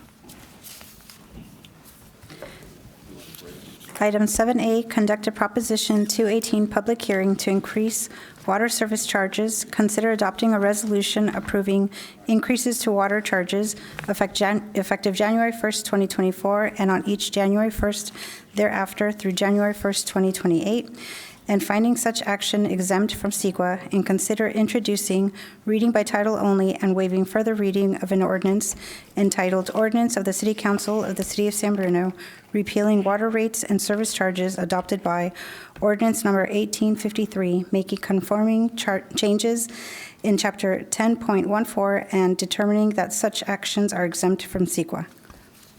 Thank you very much for reading that. This is the time and place that the public hearing, as stated on the agenda, has been set to consider changes to the city's water service rates. Let the record show that the notice of the hearing was given as required by law. Does staff have a report on the proposed water service rates at this time? I would ask if you could please, CFO, give the report. Mr. Mayor, can I quickly interrupt? Yes. Is that microphone working? Because we're going to need that microphone for this presentation, meaning if it's still staticky, can I please have staff? Do we need to take a couple minutes just to? Maybe give us 2 minutes. Okay, let's do 2 minutes in order to make sure that we can fluently, and we want to hear from the public, and that the mic, we don't have to keep pausing for folks. So we'll take a couple minute recess. So honestly, like that mic,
like her.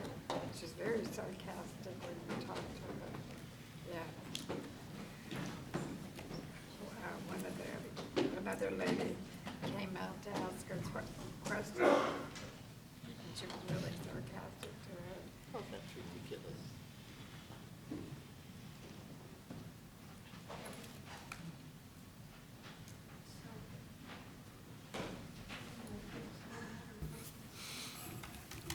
We'll begin in just a moment.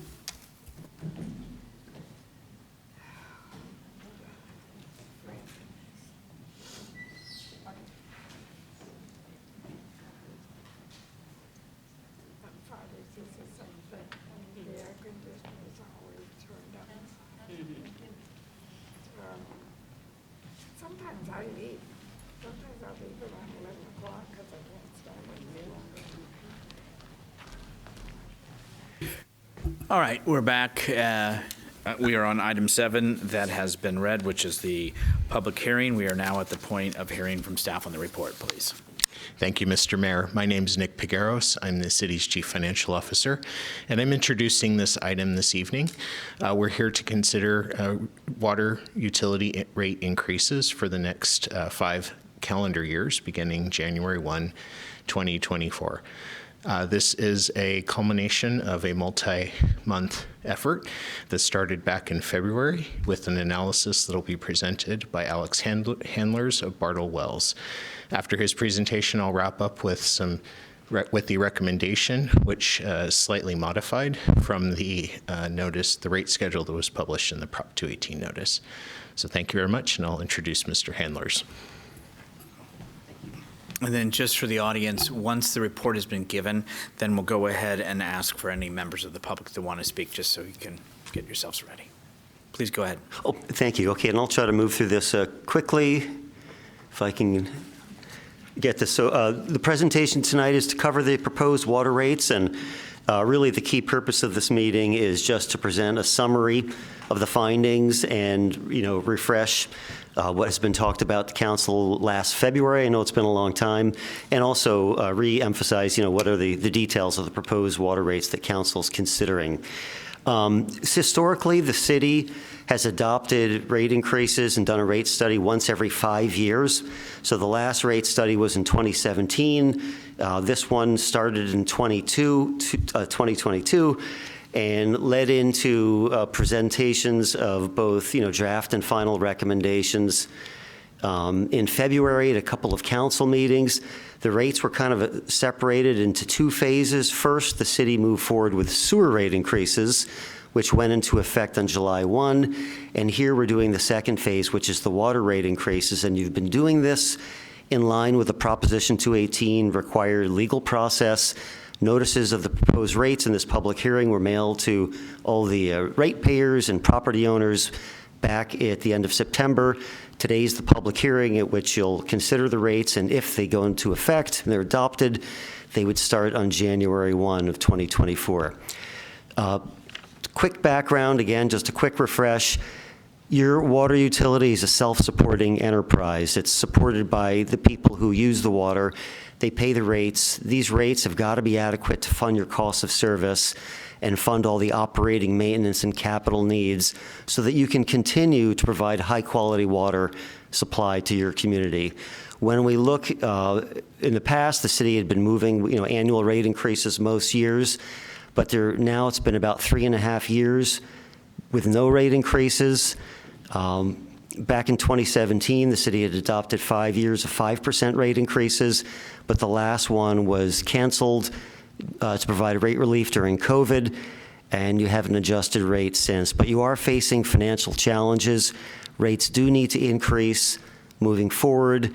When we look at your rates compared to a survey of most of the other agencies in San Mateo County, you are right in the middle of the pack. And in fact, your fixed charges are the lowest of the agencies that we surveyed. However, it doesn't feel that way, I know, to some of your customers and also to other agencies that have a similar billing approach that you have, where it's a single combined utility bill for water, sewer, cable, et cetera, once every 2 months. So it's a single larger bill. but it doesn't feel like your rates are in the middle of the pack. But this survey shows the water rates compared to the surrounding agencies. And on this chart, you can see there's two colors to the bars. There's the dark blue at the bottom and the light blue at the top. And this compares bills for a typical single-family home. And you'll notice that the dark blue section on the bottom, yours is, it's hard to tell from far where people are sitting, but you do have the lowest fixed charges. And that's to the benefit of folks who are low users. The fixed charges are a bigger part of their bill, but you've been keeping your fixed charges among the lowest. Moving on, you've been able to get by the last 3.5 years without rate increases for a combination of factors that I'm not going to go into right here. So that's good. You're able to defer the rate increases, but you are facing these challenges, a few different ones. Number one is the capital improvement needs of your aging infrastructure. You've got roughly 120 miles of water pipelines out there, a number of water storage tanks, and all sorts of other water-related infrastructure. A lot of the water pipelines are 70 to 100 years old, some older, and I understand the city's been facing lots of main breaks, water main breaks. I think the average was around 100 per year over the last 5 years. So this old infrastructure, it's not just you, it's up and down the peninsula, and it needs reinvestment. This isn't new to the city. The city's been working on a lot of this reinvestment for a number of years, and it has made a lot of progress. It's just that there's a lot of infrastructure, so you need to keep the reinvestment going. When we look at your 5-year water capital improvement program, it's almost $100 million. Some of it's ongoing stuff, but you do have a few very big one-time projects that are going to be occurring in the next few years with the replacement of 3 aging water tanks in addition to your ongoing replacement program. So that's a big one. But you're also facing other challenges, not just you, all the agencies that buy water from San Francisco, which is most of the Bay Area agencies. The wholesale rates were held steady by San Francisco Public Utility Commission for a few years, which helped you keep your, no rate increases for a few years, but they are increasing again. They've been raised 27% over the last 2 years, and they're projected to continue increasing. So you're already feeling this in the payments that your water enterprise has to make. And finally, keeping up with cost inflation. You've done no rate increases for 3.5 years. Everybody knows there's been a lot of inflation over that time with no corresponding rate increases. And if you think about it, you always need some sort of level of rate increases just to tread water, because costs like electricity, chemicals, capital improvement costs are always rising, so some level of rate increase is needed to stay on top of that. So those are kind of the 3 main drivers of why rate increases are needed. This chart here shows a summary of what's been happening with the wholesale water rates going back for quite a ways. It used to be less than $1 a unit to buy a wholesale unit of water. Over time, those wholesale rates have increased quite a bit. You can see there's a flat part in the middle of the chart there where the San Francisco Public Utility Commission actually raised rates a little too high. They built up a balancing account, so those credits were applied to all the wholesale agencies. There were no rate increases for a handful of years, but they've, again, increased 27% the last 2 years and are projected to continue increasing. So what is being proposed here is a series of 6% rate increases for each of the next 5 years. The first year rate increase is not an exact across-the-board rate increase, so some folks may see a little bit higher, a little lower than 6%, because there was a realignment of the rate structure to make sure your water rates remained aligned with the cost of service. The rates go up on January 1 of each year. That's when water use is lowest. And we anticipate that your rates are going to remain in the middle range. And we know nobody likes rate increases, but really the goal was to, implement the lowest rate increase as possible while supporting the cost of service and do it in kind of a steady, gradual way. This chart here, which I don't think anybody from the crowd can see these numbers, is the actual details of what the proposed rates are. These were mailed out to all folks in the Prop 218 rate notice. And I'm going to point out there's one change from what was mailed to your customers. It has to do with the single-family charges. The rates include two components. Let me cover that first. The top, you have a fixed charge that's shown on the top of this table, and there's volumetric charges for water use at the bottom part of the table. The fixed charges for commercial customers are based on meter size, and that was shown in the notices that was mailed out to all your customers. But what's being proposed is just to keep a standard single charge for single-family residential customers, regardless of what the meter size is. They have similar levels of underlying demand. That's how the city's historically been doing it, so that's the one change that's being proposed that's up for council consideration tonight. And at the bottom part of the chart, there's the quantity charges.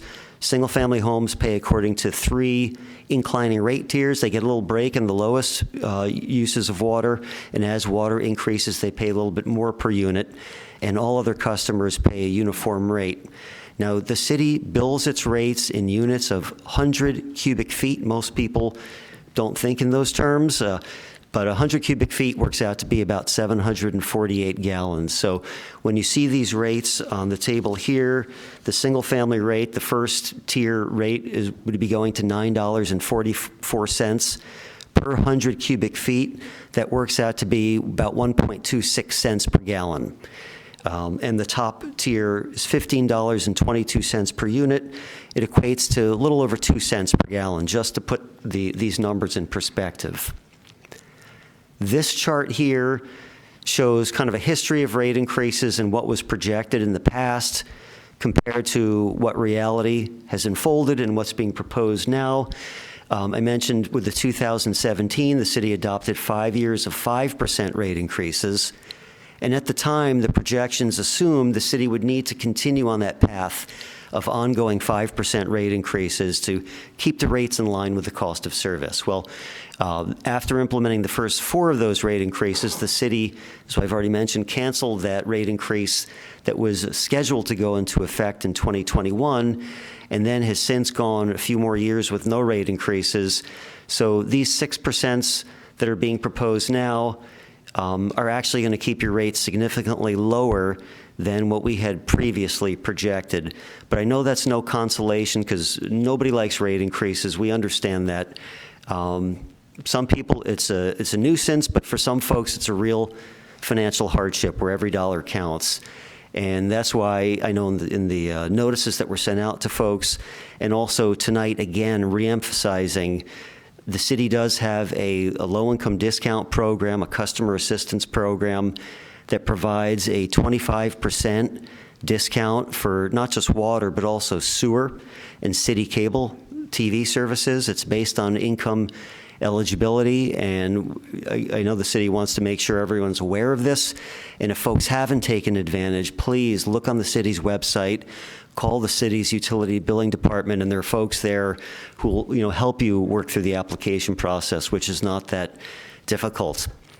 In addition, the city is participating with a statewide program that was established, I think, last year called the Low Income Household Water Assistance Program, or LEWAP. Now, this came in as kind of a result of COVID. A lot of people had difficulty paying bills, so the state was providing funding through this program to help folks catch up on delinquent water bills and prevent service from being terminated. And I understand from the city's chief financial officer that there are a number of people here in San Bruno have taken advantage of this program, and some have gotten very substantial rate relief for prior delinquent bills. So again, there are programs out there to help folks financially. And in addition, we just wanted to remind everybody that the city does have a water customer portal if folks want to follow their water use. And the city also has conservation programs where it's providing free water saving devices for folks who want to cut back. So there's low use shower heads, aerators, hose nozzles, et cetera, for folks to take advantage of that, reduce their water use, and help keep their bills as low as they possibly can. So that concludes the presentation, and turn it back over to council. Thank you very much for the staff report. Is there anything final from the CFO before I open up public? No, thank you, Mr. Mayor. Mr. Handlers did a wonderful job. Very much appreciative of that. I do want to reiterate his final slide there that identified 2 rate reduction programs that are available to our residents. Please do call our utility billing office, which is 650-616-7086. not 80. 80 is my number. So if anybody wants to call 80, go ahead and call me. But yeah, 886. We'll help you through that. And if you have any questions, we're here. Thank you very much. With that, now is the time for public input and testimony. All interested persons may testify for or against any of the water rate services. And first, we'll call on those, the city clerk call on those who submitted a card. And then, even if you haven't, I'm certainly going to ask the audience if there's anyone additional that wishes to speak. City clerk. May I have just 2 minutes? I seem to have been disconnected from the Zoom, so I have no capability of sharing the timer at the moment. So. Oh, you mean in-house? Yes, that's correct. Okay. I apologize. It's okay. We'll pause.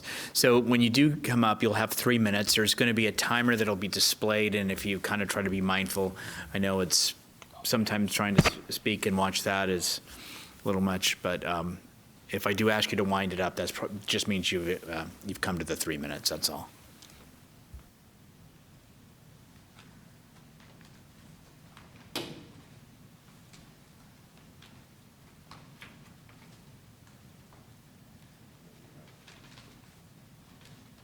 Are you back on?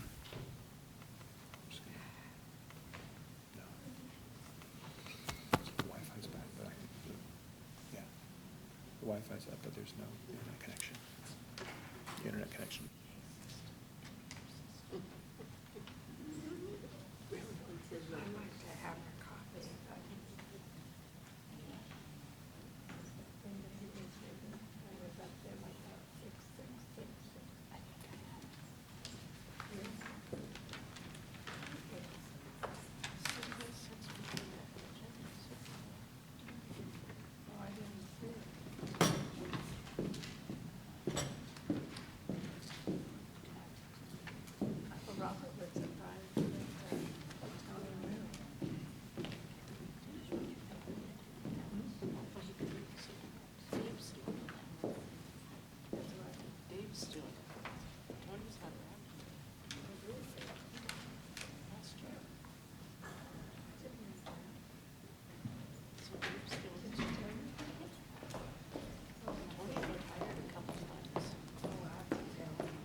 Can we use, thank you. Director Lee will have a timer, which will get us going. And are we transmitting and we're good?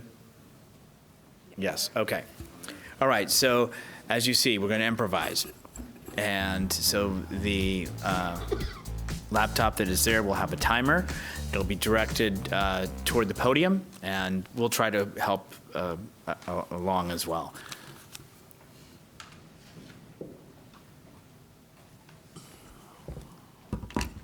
Okay, I have one speaker card.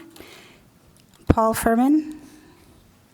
Mr. Furman, please. And thank you to everybody for your patience this evening. Thank you. Mr. Furman, please. Good evening, everyone. The presentation that we just saw seems to be very disconnected from reality, to be honest. And I'm talking about the comparison chart. And I moved to San Bruno about 12 years ago. And when I first saw the bill, the water bill, I started looking for traces of gold in my water because it was triple the amount that I paid in South San Francisco. Same family, same consumption, triple the amount. And our friends that live in Peninsula do not pay the amounts that we pay for similar usage of water. So that's why I'm saying that maybe the numbers that were presented to us are real, but to us as consumers, they do not seem real. And my question to the council and to our CFO perhaps, why do we in San Bruno seem to be paying a much higher rate for water compared to our friends and families living in, let's say, South San Francisco? Again, same consumption, same family sizes, but we're paying 3 times as much. My consumption is average, I would say, and my bill is over $500 every month. Last month it was over $600. A family that is twice my family size in South San Francisco pays a little over $200. So again, and I'm not even turning on my sprinklers at this time of the year. So again, my question is, what is so special about our water rates or water that we're paying significantly higher rates compared to South San Francisco? Thank you. Thank you. So I was understood that that's the only speaker card. However, I'm sure there are more folks that wish to speak. And if you do, if you want to just come and line up behind the podium, and then we'll set the timer, and then certainly begin when you're ready. Please, thank you for stepping forward. I got to agree with that last guy. I'm sorry, but my voice isn't very good. First thing I'd like to do is say, what the hell's wrong with this, guys? Can you read this? Is this even legal? You all wear glasses. You know what I'm talking about. Is there not a reason we can't put this on all the way down here on my next bill?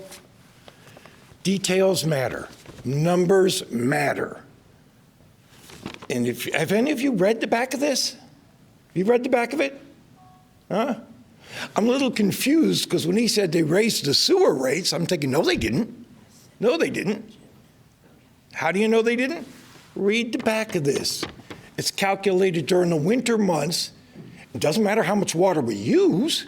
The way I understand this, we get charged the same sewer bill throughout the year. Why is this so small? Let the people know. You're pulling the wool over their eyes on this one. This and your magical pipes that you got. I got to ask you, I believe 2 of you voted yes on the 2017 proposal to raise the interest rates 5%. Is that correct? Water rates, you mean? Water rates, yeah. Is that correct? Why don't you go ahead with your... Well, you know, this is not the way. As a general contractor, I had my own business. This is not the way it should be done, gentlemen. You should talk about how that worked out for you. The water department is as incompetent as the day is long. It's not me saying that, although those words just come out of my mouth. If you read this, your 23 report, this tells you that. If I can quote it, it says, in recent years, some projects were temporarily delayed due to staffing limitations. They didn't have the right staff, I guess, and other factors including time needed for planning, design, permits. They didn't have a damn clue what they were doing, but yet they want a lot of money. And you guys are saying, okay, go ahead and do it. In the real world, how it's done, estimates, I've written thousands and thousands of them, is you have 3 things. You have a start date, a finish date, and you have a penalty if you don't finish that job on time. You guys got nothing. These guys, I got to commend you on your magical pipes. Did I mention that? Because in your 2017 report, your pipes are only 50 to 75 plus years.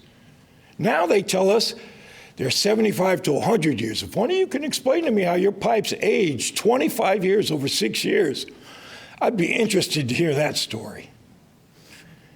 I'll let you have the 16 seconds. I yelled at you enough. There's a way to cut millions out of this bill. It'd be very easy, Chief. You come see me. I'll save you the money. Thank you. Thank you. Please, whoever's next, please step forward. Hi, I don't want to take up too much of your That's time. okay. Paul is a neighbor of mine and a very good friend of mine as well. I also moved from South San Francisco about 15 years ago. I remember my bills being about $45 a month for water. When I moved to San Bruno, I was shocked. But it was only me and my husband and my baby boy. It wasn't that terrible. It's family of 4 now. I'm gonna read you my numbers. This is insane, okay? May of last year, $672. July last year, $755. September last year, $812. November, $726. January, about the same, because I forgot to pay my bill, so it's twice, $1,300. March, $600. May, $675. July, $600. And September was $765. I mean, I'm not made of money. This is a lot of money to pay. And to hear that you guys are gonna hike up it even more, honestly crushes me. I have tenants in South San Francisco, and I just texted them. I'm like, hey, send me your bills, because I want to know if your water bills have gone up. I haven't lived there for 15 years. They just sent it to me $120, $140 on average. It's way lower, way, way, way lower. So I don't know what's happening to San Bruno. Please look into it. I think you guys had some dollars left over from a project you weren't going to do. Like, you're not going to put the power lines down underground. Put that money into water. I don't know, do something else with it. But don't hike up our water bills, please. Thank you. Thank you. Next speaker, please. Please. Hi, how are you? Thank you. Yeah, I'm here to honestly object to this proposal. A lot of people are struggling right now with their wages, and the cost of inflation, I know, is affecting everything right now, but you know, as the lady just said, we're not made out of money, and it's just the cost, 30% increase by the next 5 years is just too much, to be honest. We should not be constantly looking at increasing the rates every year. COVID, we're still dealing with the aftermath of COVID. People are getting laid off. And the fact that we're constantly looking at ways to increase our rates is honestly kind of sad. Like I've been talking to my neighbors, a lot of family members right now, our bills are extremely high. You know, I've been here for 8 years, and every year is increasing. And for that, as I said, well, the last 3 years have not, but we should have the opportunity to not increase at least for another 2 years until things get better, until inflation goes down. And then we can look at maybe increasing the rates. But 6%, 6%, 6% for the next 5 years. And I'm gonna be honest, I don't trust the bills that I get every year. Every month. I just don't trust them. And I think the council and the public should look into like making it better for our people here in the city and not increase it. I reject it, I oppose it, and I just hope that you look into how people are struggling right now, and just the inflation rates, they are high. And as I said earlier, people are getting laid off, and it's harder to find jobs now, and it's just, I just don't agree with it. You know, there are houses here that are going over $1 million. There are houses that are going for $1.6 million. So property taxes on those are per month $1,600. Is there a way that we can take some of those property taxes to help offset some of those price increases? I'm not sure how property taxes work for the city of San Bruno, but again, there's a lot of houses here that pay a lot of money in property taxes every month. We should see some of that money go into the reconstruction of the pipelines at least, and should help offset some of the cost of the $98 million that is required to fix those aging pipes. But I hope that you can look into maybe pausing this price increase for at least another 2 years or so, and maybe help us in the future when it comes to that. Maybe that 25% for low income, that's more of a consolation for some of the people that are low income. I don't think that's that great of incentive. It's good, but it's not the best. So yeah, I just don't agree with it, and a lot of people in my neighborhood don't agree with it too. So I hope you can really look into other ways to help the public with the utility bills. Thank you. Thank you. Next person, please step forward. You don't have to, but I certainly want to make sure everybody has the opportunity.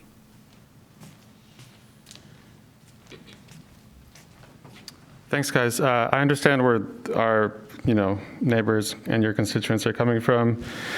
If some of you vote to approve this, I hope you at least represent some of our voices here that you got to do what you got to do to protect our water. Everybody needs clean water. Of course, maybe there should be transparency about why costs go up. There should be transparency about how clean our water is. But, if that's the price to pay, it's like it goes up maybe a few bucks in January, $20 the next year. I feel like, people can work around that, find the money to make that work. But you got to make water work. I mean, the pipes are old. It's time to replace them. Maybe we'll get help from other sources. But if it's a utility that pays for itself, we all got to have clean water. So hopefully some of you will represent that side too. Thanks. Thank you. Next, please come forward.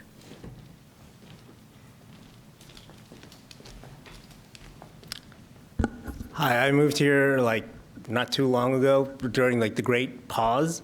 I work for a water department. I worked for SFPUC, so I know that we had you over our knee for a long time because we set the wholesale rate. So unless you're willing to renegotiate the whole water rights thing, you're never going to see the rates actually go down. I want to comment that although I hope you guys understand that your water system, as long as you're leaking water, you're just basically that's money down the drain right there. I know that our general contractor friend said that he can find you a way. Maybe he can, maybe he can't. But I just know that good goods are never cheap. Cheap goods are never good. So you guys need to really think about your messaging about this water rate increase, because I know it's not straight up 30%. That's not how math works. Sorry. So I just want to comment that I think you guys do need to improve your water, improve your pipes, because they do leak, and I've seen them, and they're pretty nasty, and you need to replace them. I yield my time. Thank you. Are there any other persons that are here this evening that would like to speak? Okay, this is the final opportunity for anyone to come forward and speak on this item, submit a written protest, or have it counted. Okay, so I just want to make sure.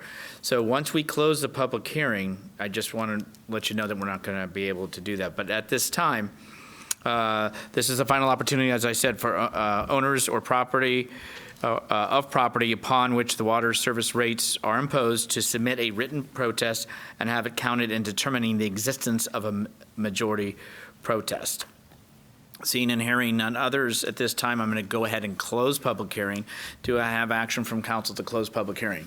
So moved. Motion Salazar, seconded Medina to close public hearing. All those in favor say aye. Aye. Aye. Any opposed? Passes unanimous. Now we'll move on to council discussion. There were some comments, and I'm not the expert on everything, so maybe I'll try to ask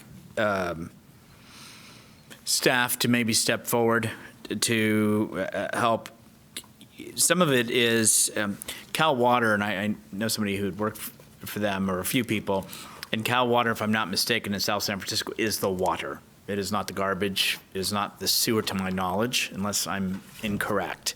So, so therefore, when I know that you say Cal Water bill is X and ours is Y, but that also then had also the garbage, the water, the sewer, all calculated on one invoice.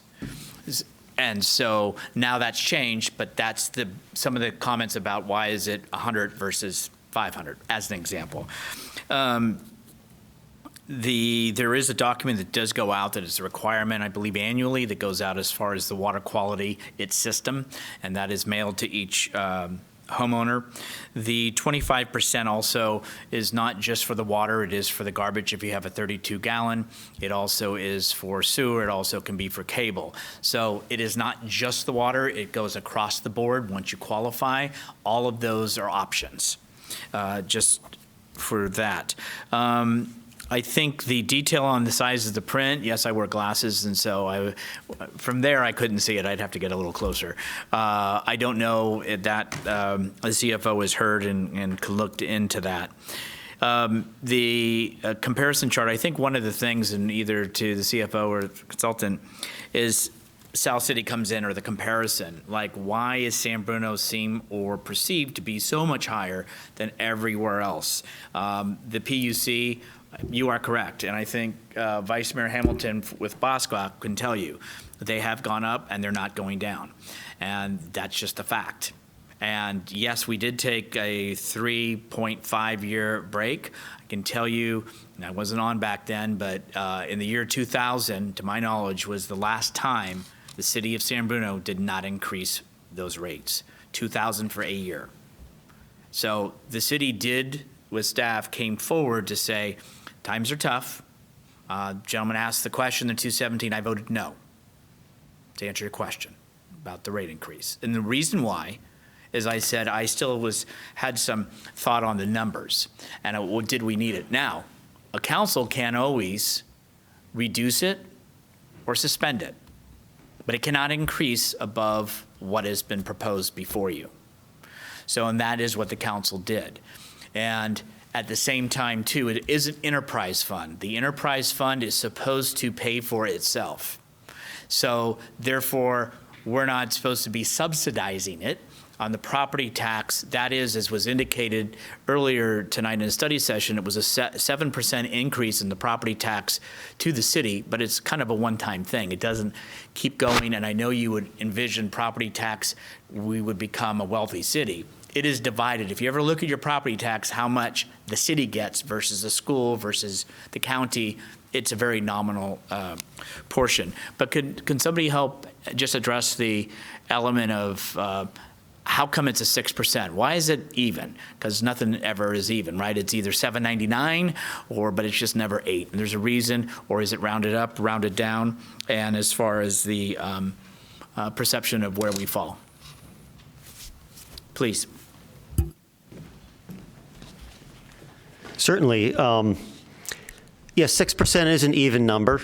We could have made it 5.9 on 87862, but the bottom line is when we're doing this, we're developing some long-term financial projections to identify what are the costs of service you need to fund your water enterprise.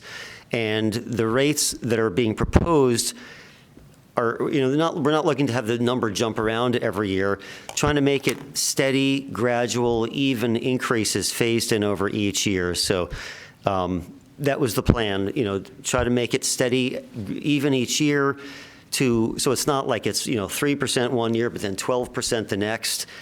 So it's kind of taking a long-term, more gradual approach to minimize the annual impact on folks. The second thing I want to mention is South San Francisco. Their sewer bills are billed on the property tax roll, so it's not included in that bill. The Cal water bills that people pay, it's a monthly bill for water only. So of course their bill is going to be a lot less. It's a 1-month bill for water. Yours has been a 2-month bill historically for water, sewer, garbage, everything else as you mentioned. So it just leaves a perception. And we've heard this over and over, not just from this agency, but for a lot of other agencies I work with that do have a single, combined bi-monthly utility bill. Just that psychological impact of having a huge bill is a big hit, and it is an expensive bill for people to pay. So it doesn't surprise me that you're getting some complaints about that. I think that was the two things you just asked about, so we'll leave it there. Thanks. Okay, and I was trying, the only other thing I could think that was the kind of the question of the penalty, I'm sorry, the magical pipes, I think is what was alluded to a couple of times, which I wouldn't expect you to be able to answer that. But Director Lee, if you can come forward.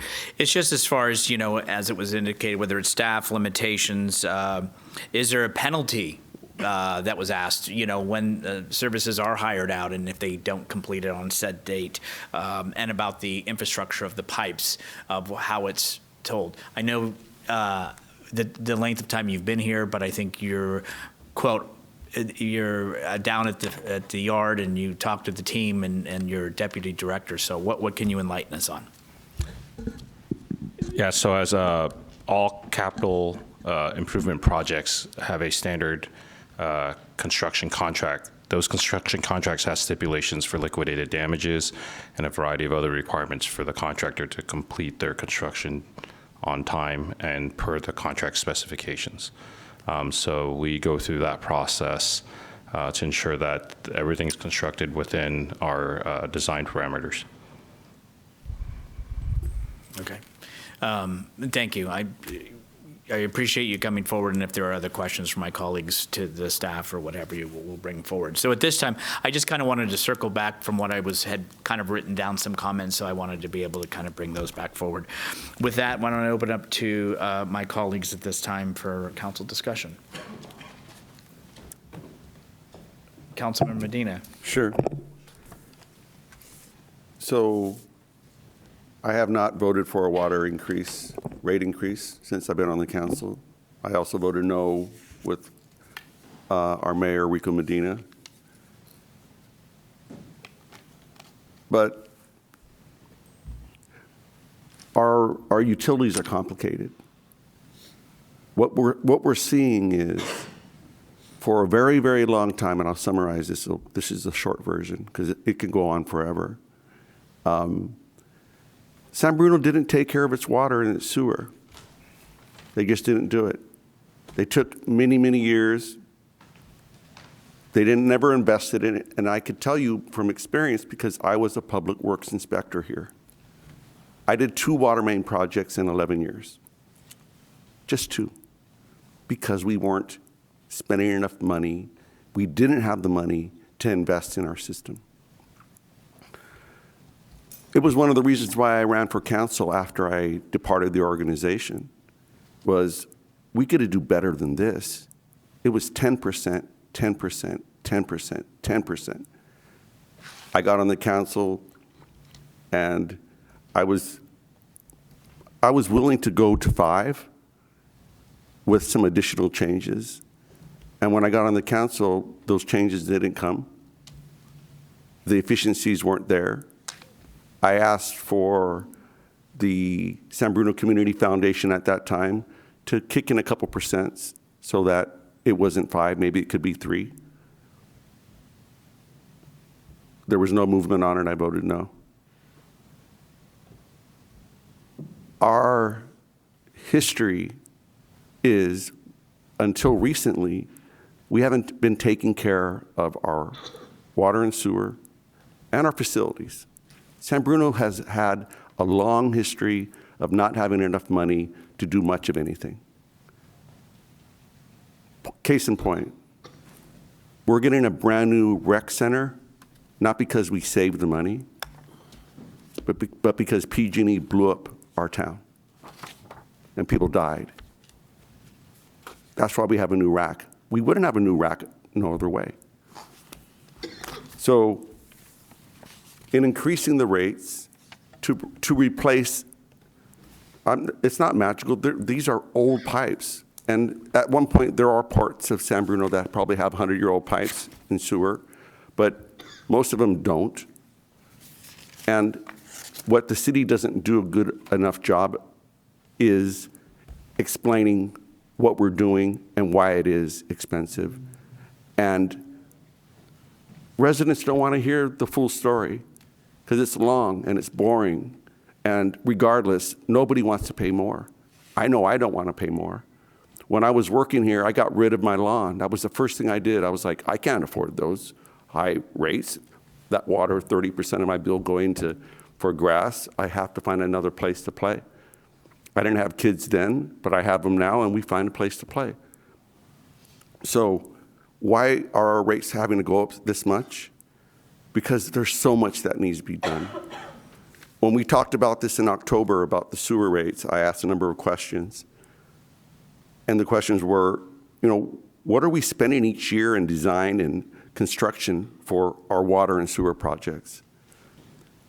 From 2017 to 2022, we spent $2.6 million in design and $36 million in construction. There are four neighborhoods in our oldest part of town that have brand new water, brand new sewer, brand new streets, because the rates were high enough to get enough money over a number of years to pay for the design and pay for the construction. Our downtown has brand new water, brand new sewer down the middle of it. So understanding why that's happening is important, and everything goes up in price. Nothing ever gets cheaper. So how we're going to manage this? The transparency is there, but you have to look for it. You have to go to meetings. You got to go through the water report. It's about, I don't know, maybe about this big, but our budget is about this big. The proposed rate, when I voted yes for it, was the first time when we talked about this, of the 6%. I said yes, but I know this council has, and different members of the council in the past has been able to look at the numbers that are coming in and either suspend the water rates, sewer rates, and we did that for water for 3.5 years, but we can't do that anymore. The 6% analysis, and this will be for Alex. I remember you from the first time, right? The analysis is based on your study, and there's a couple pieces of that study that I think need to be re-examined, and a couple things that need to be explained. Your water bill is comprised of two things: a fixed charge every month, whether you use 1 gallon or 50,000 gallons, right? There's a fixed amount. Then there's a capacity charge for every 100 cubic feet of 100 cubic feet of water, which is 748 gallons. So there's two components. The more water you use, the more your bill is going to be. Your water bill is calculated based on your winter usage, and it's based on the winter because it is on your sewer. So the concept is the water that comes into your home goes out of your home in the winter, because you're not generally watering your garden in the winter. So you get that baseline amount of water that sets your sewer rate, and that is why your sewer is based on that calculation. We have not yet been able to, and this is the question, the east side of town, their water is calculated on 2 different months or span of months than the east side. So that was because back in the day when you had a water reader meter person walking around flipping the lid up and doing the numbers, and then it took weeks for these people to walk around our city. So they did one zone first, then they did the other zone. So it would be nice that now that we have automated water meters, that we should be able to calculate that at the same time. I've asked this before, it hasn't happened yet. But nonetheless, that doesn't change the fact that we need to increase our rates. So right now it's proposed at 6%. That 6% is based on, and I'm looking at, Alex, I'm looking at this summary sheet here. It's based on the amount of fund balance that we had at the time and the interest we were getting on that money at the time. And the interest that's projected across the board is 2%. So with the increase in the interest we're getting from the water, for the funds that are in the water, and based on the latest numbers, there's the water has $48 million in it right now. So that $48 million, when you compare it to what's in the study of $41 million, there's more money in there that's getting more interest at least twice the interest rate. So that's more money that's available. That stays in the enterprise fund of the water. The water stays in the water fund. The sewer stays in the sewer fund. Your property taxes, that's something totally different. It doesn't touch the water account or the sewer account. So my question for Alex is, with this change in interest rates and a higher cash balance, I don't think a 6% increase is necessary. I believe an increase is necessary. However, based on my calculation, if you take a 6% increase from 2023 to 2024, that is approximately $993,000 for that 6%. How much more money we need to at 6%. You divide that number by 6, to get 1%. What 1% is $165,000. So my question for Alex is, because we're making more in interest, which is more than, based on these numbers here, was $820,000 of interest income, that'll be higher, and that should offset the amount of increase that's needed. So that's my primary question for Alex tonight is, with the new numbers that we have, with the change in the environment of the investment market, how does that improve our bottom line, and how does that reduce the amount of money that we need to raise? Yeah. Yeah. You both can have a turn. Okay, awesome. Thank you. So, Councilmember Medina, to your question about the investment earnings and how that relates to our cash balance in the water fund, I do want to highlight that not all of our money, not all of the money that we have is at a higher rate. Right now, our average rate is across all of our investments is about 2.75%. And how did that come to be? We've always we invested prudently when rates in longer term treasuries and notes that were paying a very low rate. And that was the best decision at that time, but we have funds that are locked in at earning 0.5%, 0.25%. Those are maturing over time, and we're doing our best to reinvest at a higher rate.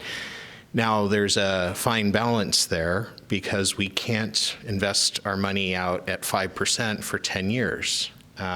First, it would violate our policy, but more importantly, it would result in cash flow challenges. And so with respect, Alex and I did talk about our interest rate earnings scenario. We can remember back when interest rates on some of us might be able to remember. I keep forgetting that I'm getting up there in age.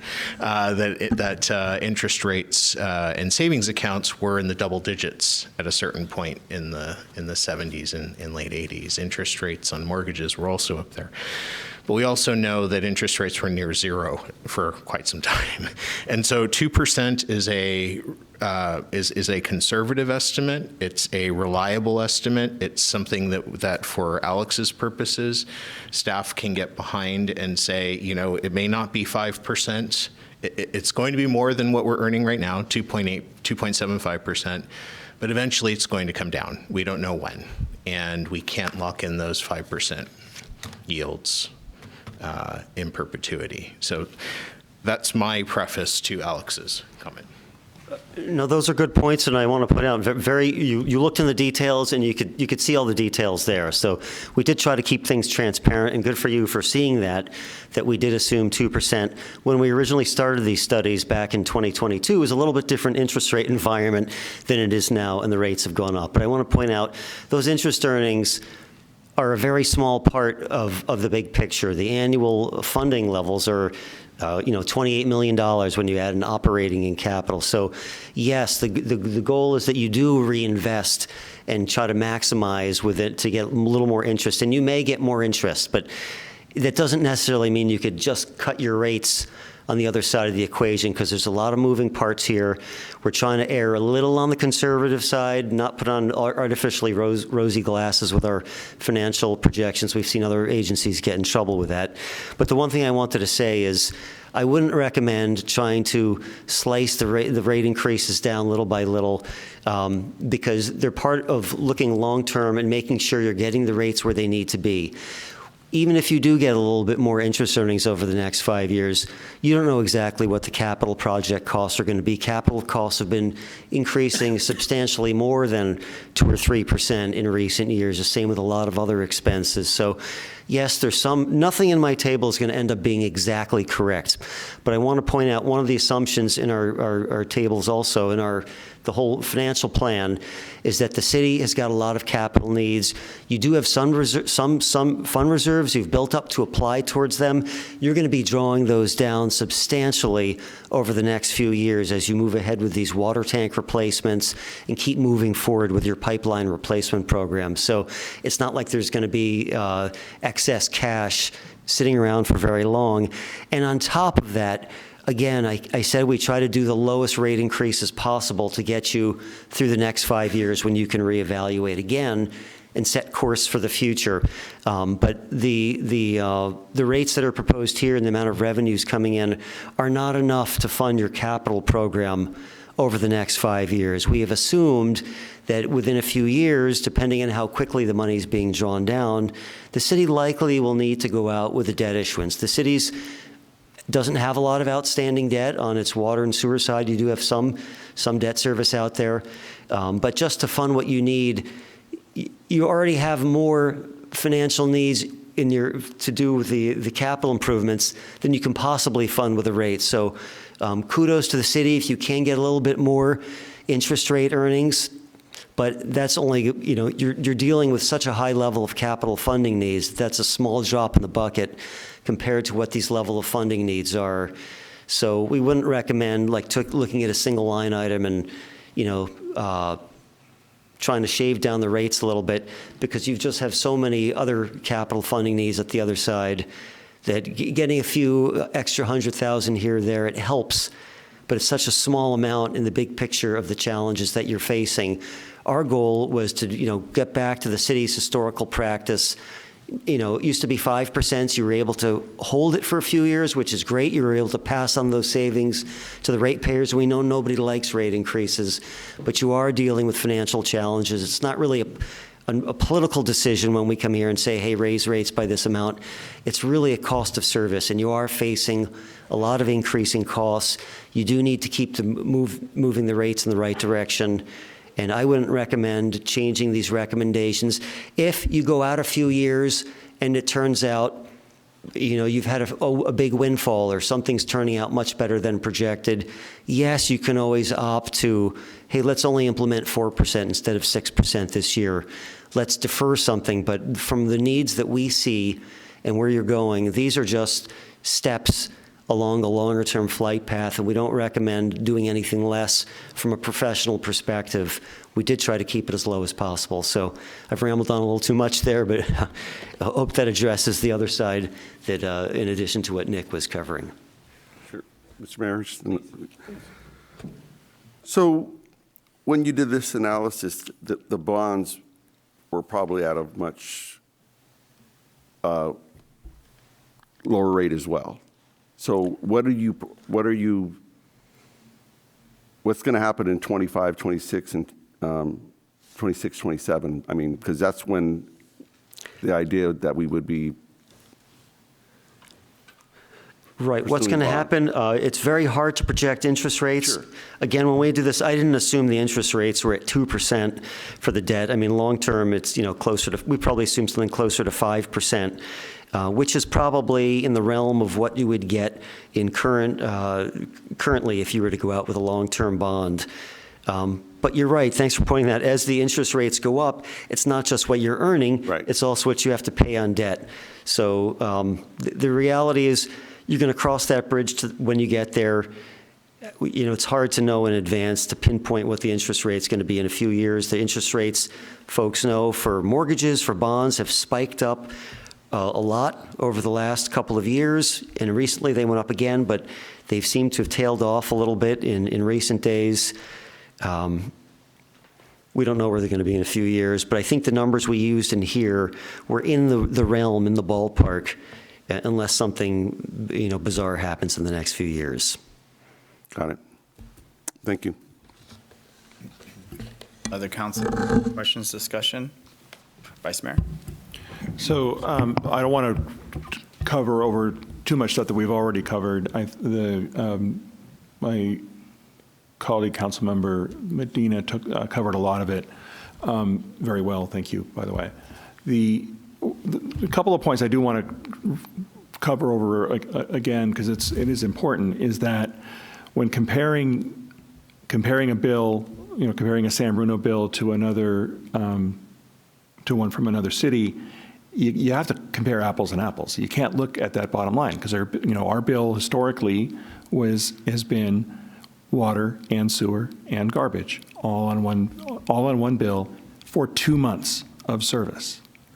If you took that bill and you compared it against another city that's giving you just a bill for water for 1 month, yeah, it's going to be a heck of a lot higher because you're not getting the same services. It's not just water. You can see on your current bill what your water charges are. It's listed right there as, you know, part of the total. We will be we are moving to having a easier to comprehend billing structure. We've already moved garbage off of the combined bill, and Recology is sending separate bills to all of us now.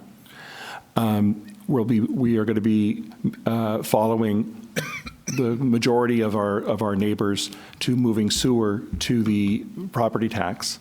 So that'll remove that from the bill, and then that'll leave the water by itself. So it'll be a lot easier for folks who are just looking at that bottom number. What do I need to pay this month? It will be just for water. So we'll get there in a year. But even now, today, you can compare your water against your neighbors, but you got to look at the water, just the water. It's also important to note, the mayor pointed out, I am our representative on BAUSCA, which is the Bay Area Water Conservation Supply Agency, Supply and Conservation Agency. So we meet every month and to manage it's all the cities on the peninsula banding together to make sure that San Francisco, which owns our water system, deals with us fairly. So we're dealing with the SFPUC and making sure that collectively we are treated fairly. Those rates will continue to go up, as was pointed out by a speaker. Those rates go up. Our local rates go up. The important thing to note with water, the cheapest part of this entire endeavor is the water. Water's actually free. It falls out of the sky. It's getting the water to you safely so that the water is safe to drink. Getting it from Hetch Hetchy all the way to your tap. Over the past several months, I've taken tours, and I've actually now I've been able to follow a drop of water from the Hetch Hetchy Dam all the way to a block from my house at the Harry Tracy treatment plant next to Crystal Springs Terrace. And there's a lot of infrastructure. There is a lot of infrastructure there. And all of it it's 100 years old or between 70 to 100 years old. All of it needs to be maintained. All of it needs to be replaced. So that's the SFPUC part of the equation, and we saw those charges and how they continue to go up. Locally, as has been mentioned several times, our city is old. Our city is over 100 years old. We have been, now that we've been on the right path over the past decade or less, half decade, we've been on the right path to start to be able to fund these projects and replace the oldest pipes in the oldest neighborhoods. We're starting to see that progress, but we can't stop because the rest of the neighborhoods that are a little bit younger those pipes are aging out as well. So we have all those projects that we need to plan for. We also need to replace all of our, or I think we've done one or two of them so far, but all of our water tanks. You see the giant water tanks that are all over town. Those are aging and they need to be replaced. If we don't replace them, they will fail. And if they fail, there won't be water. So these are absolutely necessary things. The last thing I want to bring up is we have a perfect example of what happens when you don't do this, when you don't raise the rates. Nobody wants to raise the rates. We're raising the rates on ourselves. All of us live in San Bruno. We all get a water bill, and all of our bills are going to go up, all 5 of us.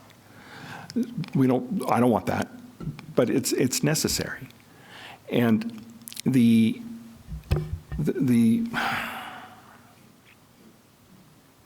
I'm sorry. It's so hard to try to explain without getting into the weeds of all these various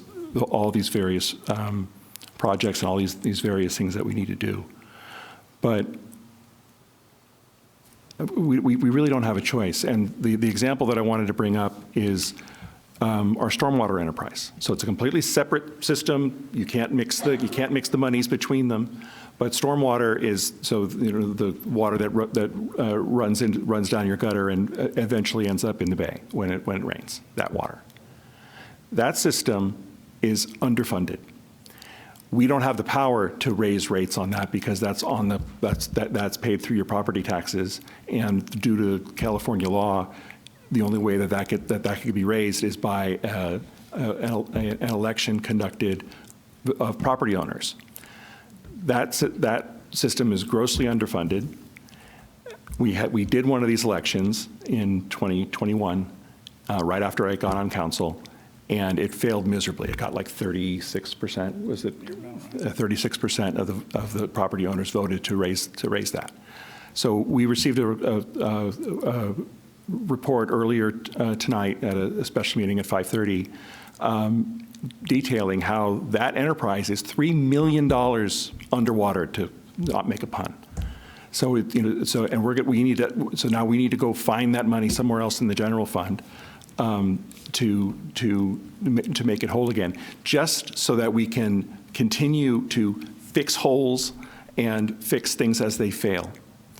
And mind you, there's all kinds of capital projects that we would want to do on stormwater, and there's no money for it. So that's what happens if you don't do this. And luckily, we are not in that place with our water. We see what happens when we saw what happened this past winter with stormwater, where we had flooding and breaks and all of these things. We don't want to see that happen with our water system. So while all of us have to hold our noses when voting yes on this, it's necessary, and I think that's all my points. So thank you. Councilmember Salazar. Thank you. So thinking back to when I first ran for council, one of the things that got me interested in wanting to be on the council was that I could see that our city was falling apart and nobody was doing anything about it. And I was one of the stronger advocates for looking at what it would take to make that investment in our infrastructure. And when I saw the cost of it, I have to say it was sticker shock, and I actually voted against the first wave of increases because I thought it was shocking how much we needed to raise the rates just to catch up to what we needed to do. And in that time, that's a little over a decade ago, I've seen that investment, and I've seen the changes and the improvements that have come from it. We were being sued because we had so many sewer overflows And we had water main breaks all over the city, and we're starting to make some progress on that. So it's the investment has definitely shown some dividends, and it's an investment that we have to make. I still think that the 6% is, I mean, you can't argue with the numbers. So we did the study. This is a number that came back, but 6% is high. And 6% compounded over 5 years it's not 30%, it's closer to 50% increase over what we're paying today. And I know I won't see a 6% increase in my salary year over year. So every year this becomes more expensive to me. It's a bigger percentage of my income. And there are people out there that are not only on a fixed income, but they're being hit with inflation from all sides. And it is a difficult decision to sit up here and say that we're going to impose this on our residents, especially our residents that are most vulnerable. But there is, as I said, the numbers don't lie. We have to make this investment. So as the Vice Mayor said, we have to hold our nose when we do this, but it's definitely not something that we take lightly. It's certainly not something we enjoy doing. I certainly don't enjoy paying more myself for a very basic necessity, but the investment has to be made, and this is what it's going to cost. I've asked this before, and I'll ask it again. I know that we offer a 25% discount. I would still like staff to look at that number and evaluate whether or not that discount is appropriate to the people that need the help the most. When we're talking about increasing from today 50%, even taking 25% of that back is still a 25% increase. And if their income is not increasing by a single penny year over year, it's still going to become, it's going to get to the point where it's not supportable. And we don't want to put people in a situation where they have to decide whether they're going to eat or pay their water bill. And so I just want to make sure that that number is in fact keeping track with the reality of people's bills. Thank you. Thank you. I would also, and Councilmember Salazar has brought it up before, and 25% has been a long time standing, so I think it warrants having it looked at and just reviewed and brought back at some point as well. I think it's just in general, it's good to look at these things periodically from time to time, and I know we tend to wait a while, but I think there's value. You know, I've been on this council for a while, and this will be the third rate increase that's come before me. I voted 2 on the last 2. I voted no. It was trying to understand and also having the empathy and appreciation for what folks do and trying to make ends meet. There's just somebody in the Monterey area town that was just about the water bill and the sewer bill, and gave over to finance because there are those monies that are still available. And so if folks, and that person is underwater, and it was like, oh, I didn't know, or I didn't think they were still available. Those funds are available, and they need to be used. Because if you don't use them, they're gonna go away. So I would encourage folks that need that assistance to please call the finance department. They've been very supportive, walk through with those situations, in addition to the other funding that's still available through the agency. You know, not that it makes it easier, but having a suspension for 3.5 years, I think I voted for that. I think I can sit up here and say that was the right thing at the right time, and we were doing okay. At the same time, we can't be foolish and selfish, and not selfish, foolish, and say, we can go another year, another 2 years, because when we start getting down, then becomes the story of, well, now you've got to go 8 or 10%. And then the community says, what are you thinking? Do you not live in the real world? And so I will be supporting this, not because I like to. Don't think my neighbors won't have a conversation with me at points and others in the community, and that's okay. But this time around, I know that we have tried, we have been mindful, we have suspended for 3.5 years. I don't know of anything from my insurance to my property tax to, and go down a list, the gas that has stayed even. And if we don't have it, then there's going to be calls, as in my neighborhood, that it's like, this is the second time this pipe has broke. What are we going to do about it? And we have to be able to respond. If folks also remember, too, it had gotten so bad that the regional board had came down on SSOs, sewer overflows, because it needed to be dealt with. And we got off that, and we met the requirements. But all of this stuff is what makes it work. So because when we get home at night, we want to be able to turn on the faucet. And we want to know it's reliable, clean water that the city stands behind and the staff gives to us in confidence. So anyway, I will stop there because I think everybody else said it quite a bit too. So at this point, the city clerk's been able to go ahead and tabulate, and so can you go ahead and say, can you please let me know, city clerk, about the written protest and what has been received against the proposed water service rates? Yes, the city received 18 written protests against the water service rates.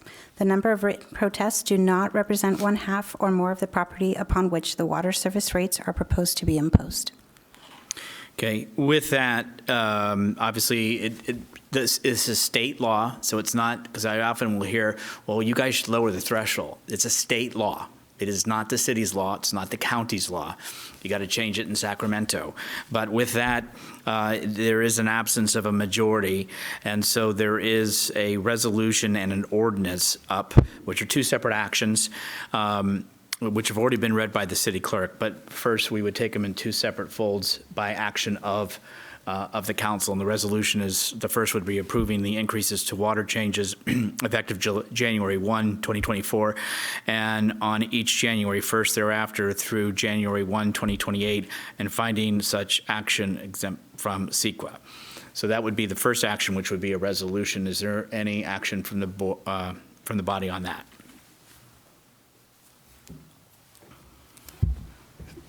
Through the mayor, this is where we all hold our noses. Nobody even wants to introduce it, but I will go ahead and introduce the action as just read by the mayor. There's a motion. Is there a second on the floor? Second. Motion Hamilton, second Salazar on the resolution. All those in favor say aye. Aye. Aye. Any opposed? There is not. The resolution has been passed, and now we're going to introduce and read by title only and waive the further reading of the ordinance of the City Council of the City of San Bruno, repealing the water rates and service charges adopted by ordinance number 1853, confirming changes in chapter 10.14 and determining that such actions are exempt from the CEQA. This is an ordinance. Do I have action? So moved. Is there a second? A second. Motion Salazar, second Alvarez. All those in favor say aye. Aye. Any opposed? Passes unanimous. And again, just as was first, thank you for your patience with the technical stuff. Thank you for being here. Thank you for your participation and your comment. And do understand too, when people say, okay, that's it forever. 3.5 years were suspended for various reasons, whether it was COVID, whether it was the fund balance was okay at the time. Understand that we do take it serious up here, and we will be mindful, we will be monitoring, and we know we answer to you. So with that, I want to thank staff and everybody for being here on that item. Next, we're going to move on to item 8, council committee report outs. Do I have any? I'm scrambling. I have to pull it up, sorry.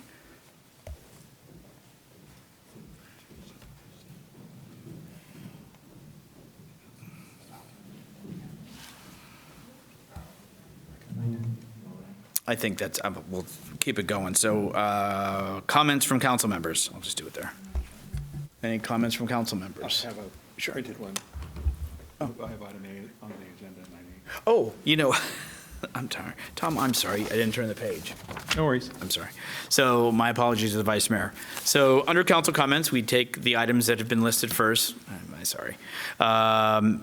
We have Vice Mayor Hamilton request a study session to re-examine and potentially improve the residential parking permit program. My apologies, Vice Mayor. No worries. So when we had the discussion about the parking meters downtown, that bled into a discussion about our parking permits in the surrounding neighborhoods. I want to say 2018, the council adopted a residential parking permit program. I was on the subcommittee that proposed that parking permit program. And to date, it has been used exactly 0 times by neighborhoods to even explore putting a residential parking permit program into their neighborhoods. So parking issues clearly have not gone away. If that was a reason that it's not being used, then that would be wonderful, but I don't believe that is true. One of the problems that we faced when we put this program in place the first time was that we were up against a mandate from the then police chief and the then city manager that no program that we proposed could result in more permits being issued than there were available spaces on the street. And for that reason, the existing residential parking permit program has built-in limits to how many permits each household could have, and it's 2. And when any resident looks into the program to see, okay, maybe we need permits in my neighborhood, and we want to potentially do those, they need to have a majority of their neighbors sign a petition to start the process. You're not going to find a majority of people for whom only having 2 permits is going to be enough. And while I understand the logic behind not allowing more permits than there are available spaces on the street, because that obviously sounds logical. When it comes down to it, in most of our impacted neighborhoods, there are more cars in the neighborhood than there are spaces on the street. Cars that are allowed to be there because they belong to the residents who live there. But what there also are in each of these neighborhoods are other cars.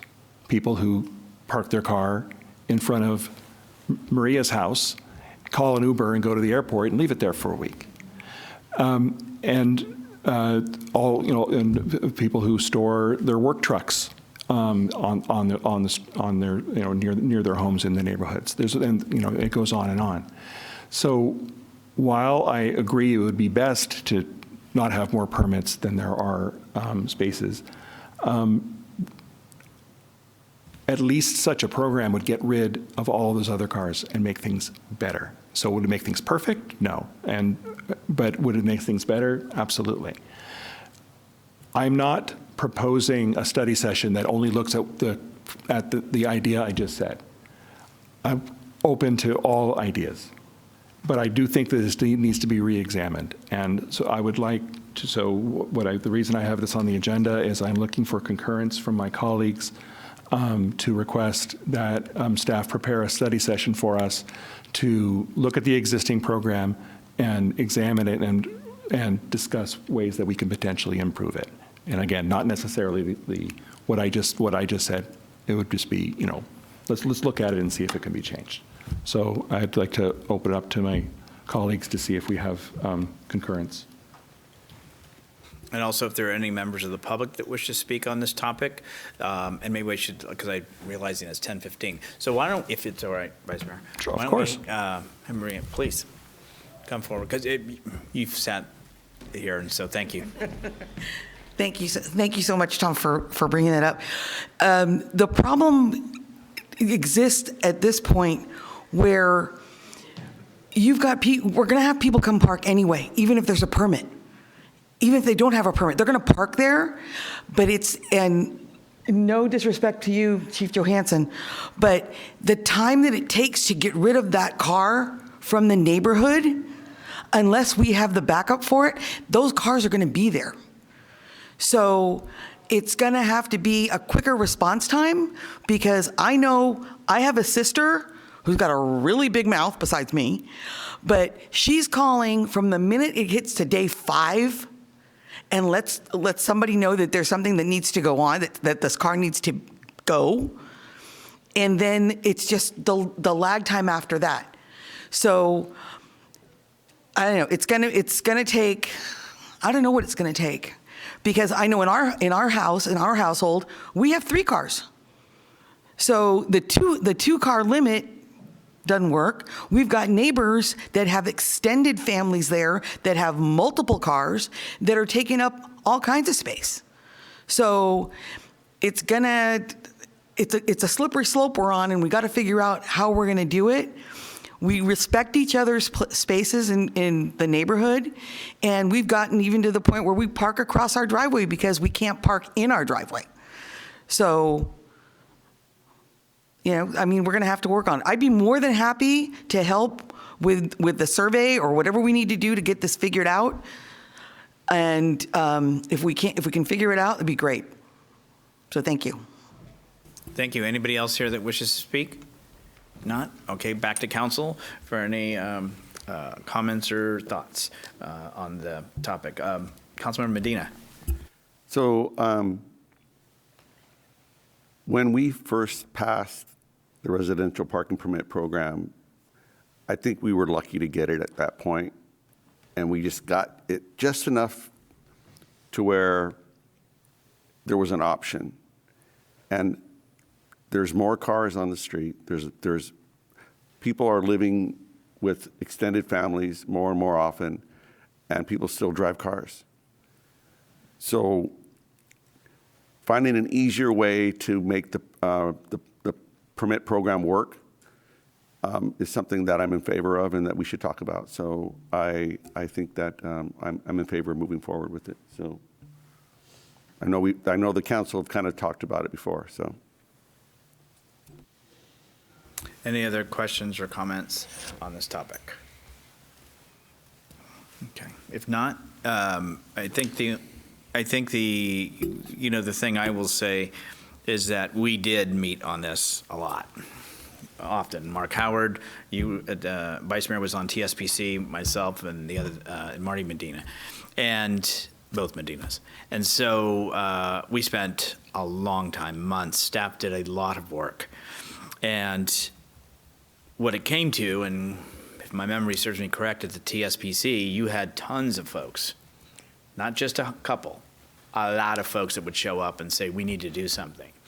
Then it came to that element of you have to think about the ratio of what you have on the street. And that means 1.2, 1.5. Okay, let's round it up and say it's 2 permits per vehicle.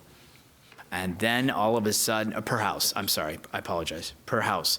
And all of a sudden that support and enthusiasm dissipated quickly. I remember being at Bayshore Circle Park about the grade separation on Scott, and everybody was in uniform there. After I did the town hall there, all of a sudden, neighbor started going with neighbor against. I like the idea. I think that's a ridiculous idea. There's no way in heck, and they didn't use the word heck. So I think it's bigger than that. I don't know specifically to say we just want to sit and open it all up again, because the concern I have is, yes, we have a lot going on, but I don't see specifics to what are we talking. Having unlimited permits, I know that it's anything, but is it imposing? Because the ad hoc committee was like, we're not going to force it upon a neighborhood, but it seemed now some people wanted that. I don't know any neighborhood that wants me or the electeds to sit here and say, you shall now have. And that's why it was to go out and have a threshold so that neighbor wouldn't be pitted against neighbor. There was, even after the 4 of us brought it back, at the last minute, it was like, well, let's make it 51%. And could you imagine that one neighbor who's on that fence? I mean, I think, I don't know what we're going to, at this time, gain. I'm trying to think through it, all that we went through and all the conversations that we had. And it's just not that simple. There is enforcement. There is now, how much does that cost? It's a budgetary item. So, is it better that this be done during budgetary time or strategic initiatives? Because this is a huge initiative. I think that's why there may not be takers, is because of that fact. You will get two. And we have folks that are just not willing to have that. Also, let's be candid. I mean, I used to go to see somebody in Menlo Park. You can't park overnight there. You can't park on a certain side of the street. You have to get a special permit in order to go there if you were going to go to a birthday party, which I went to. I mean, so at what point does that stop, and who regulates that, and who does that work, and where does that cost come from? So I think, somebody brought up to me, because we all have family that's getting older, if I'm giving care to a loved one and they're in the permitted parking, how do I go there to assist that person? So that's why I'm saying it. To me, it's not simple. Far from it, but I don't know specifically, other than us sitting in there, restarting the whole process again. I think it needs more specifics as to areas and more thought into that rather than just, bringing it out. That's just, and again, I'm rambling now, so I'll stop. So anyway, is there any other persons that haven't spoke that wish to at this time? If not, Councilmember Hamilton. So I apologize, Vice Mayor Hamilton. No, it's fine. This is my last meeting. I guess I have 1.5 more meetings, or this meeting and another half a meeting as Vice Mayor, and that's the end. So again, I want to make sure that I didn't want to propose, I want to change the permit to this, this, and this, because we can't have that discussion here without us. We would need to have all the background information and all of that. So I didn't word this as a specific proposal. I can think of two different ways that we could, and I agree with what you just said, Mayor, that the sticking point is the 2 permits. The whole idea of getting a majority of your neighborhood to vote that yes, we want to look at it, I think that's a good idea, and I wouldn't want to change that, and I wouldn't want to make this be something that gets imposed on a neighborhood or change the way that part of it works. It's if you have a majority of people who are in favor of doing a program, what does that program look like? And right now, that program looks like 2 permits per house. There's a couple different ways that I know that I thought of that we could do it, and there might be other ones that other people would bring to the table, including that staff might bring to the table. One way would be if you are a registered registered driver with your address in that neighborhood, you get a permit, one per driver, or you could do 1 per registered car, 1 registered vehicle. And so if your vehicle is registered to your house in that neighborhood, that vehicle gets a permit. And then in those cases, then maybe you would escalate the price for those permits. So maybe the first couple are free in the household, and then the 3rd one is expensive, and the 6th one is super expensive. So there's different ways we can get after it. And again, I don't want to go through all the options here. I just want, what I'm looking for is an opportunity for staff to look at it and for the 5 of us to discuss it to see if there's ways we can make it better, because clearly the permit program that we have in place is not working, because 0 people have even tried in the 6 years it's been in place. So that's my last plea to find a. Appreciate that. Anyone else? No, and the only other thing, nobody has. They have talked about it, they have circulated it to that degree, but nothing has come back. Now, is that there's not the desire? Because I think, and I'm just thinking to my neighborhood, and I'm thinking, okay, the kids are all gone, their kids are all gone, that was 6 vehicles. So how is that going to work? But there's a house that has no carport, no garage. So it's just, it is a very unique, and a lot of the garages, as you know, when they were built, you can't put a car in. It's just a fact, and I live in an old neighborhood. So I just think it's a lot, it's complex, anyway, I'll stop to us. I apologize. So I'll turn it back over to the Vice Mayor. So I guess just to end it, I will make a motion to have a study session to re-examine and potentially improve the residential parking permit program. I second. Motion and a second to just what the Vice Mayor said. All those in favor say aye. Aye. Any opposed? Okay, then we'll do that. But what I'm going to ask is that we also we don't reinvent the wheel, right? With all that we've done, we understand that there's a lot that has to be done between now and then, right? The rack and everything else. So I don't want to just set false expectations from council or community that says, okay, so when is that coming? Well, it's not going to be this year. Probably won't even be early next year. So, I mean, I just understand that we've got budget and we have everything else. And so, anyway, I just want to try to be mindful of staff's bandwidth, and I don't mean that in a negative. I just mean that in us being understanding to it. And again, it's like putting another initiative in some ways. So in essence, is that also is being realistic to say, when the city manager comes to us and says, folks, you want this is going to have to go to the side. Are we all okay with that? Because we've already set, and now we're adding something, in essence, that we didn't have there before. City manager? Yeah, just very quickly, if I can, is there value in doing this as a joint meeting with the TSPC? Hadn't thought of that. It's just a question, and we can think about it. We can come back All right, to it. let's think about it, but we should have had that on the agenda. We're going to give you a spot, too, on the agenda. But no, that's an idea. Why don't we give that some thought? And I think it's a great. Thank you for bringing that forward. Okay, let's go back to council comments. Folks, Mr. Medina. All right, let's go. It's already late, 10:30.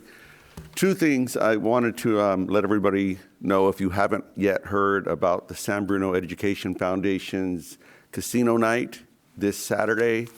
It's at the Farallon Room in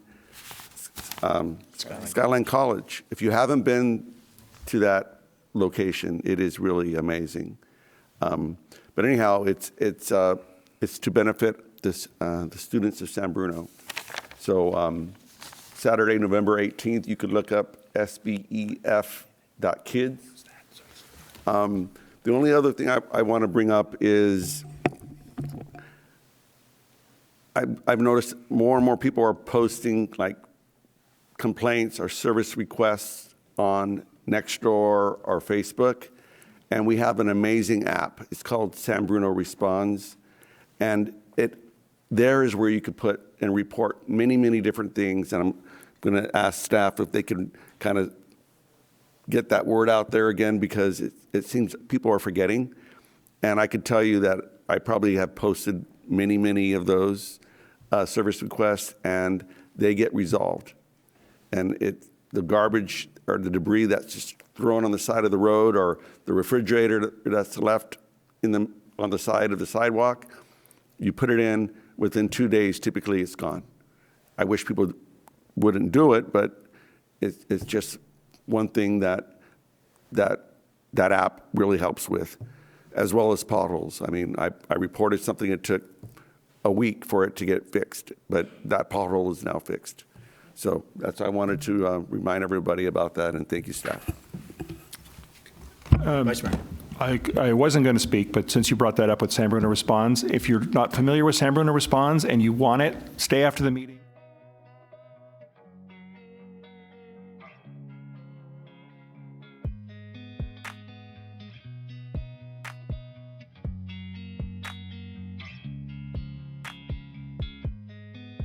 But I'm going to just roll it into a couple.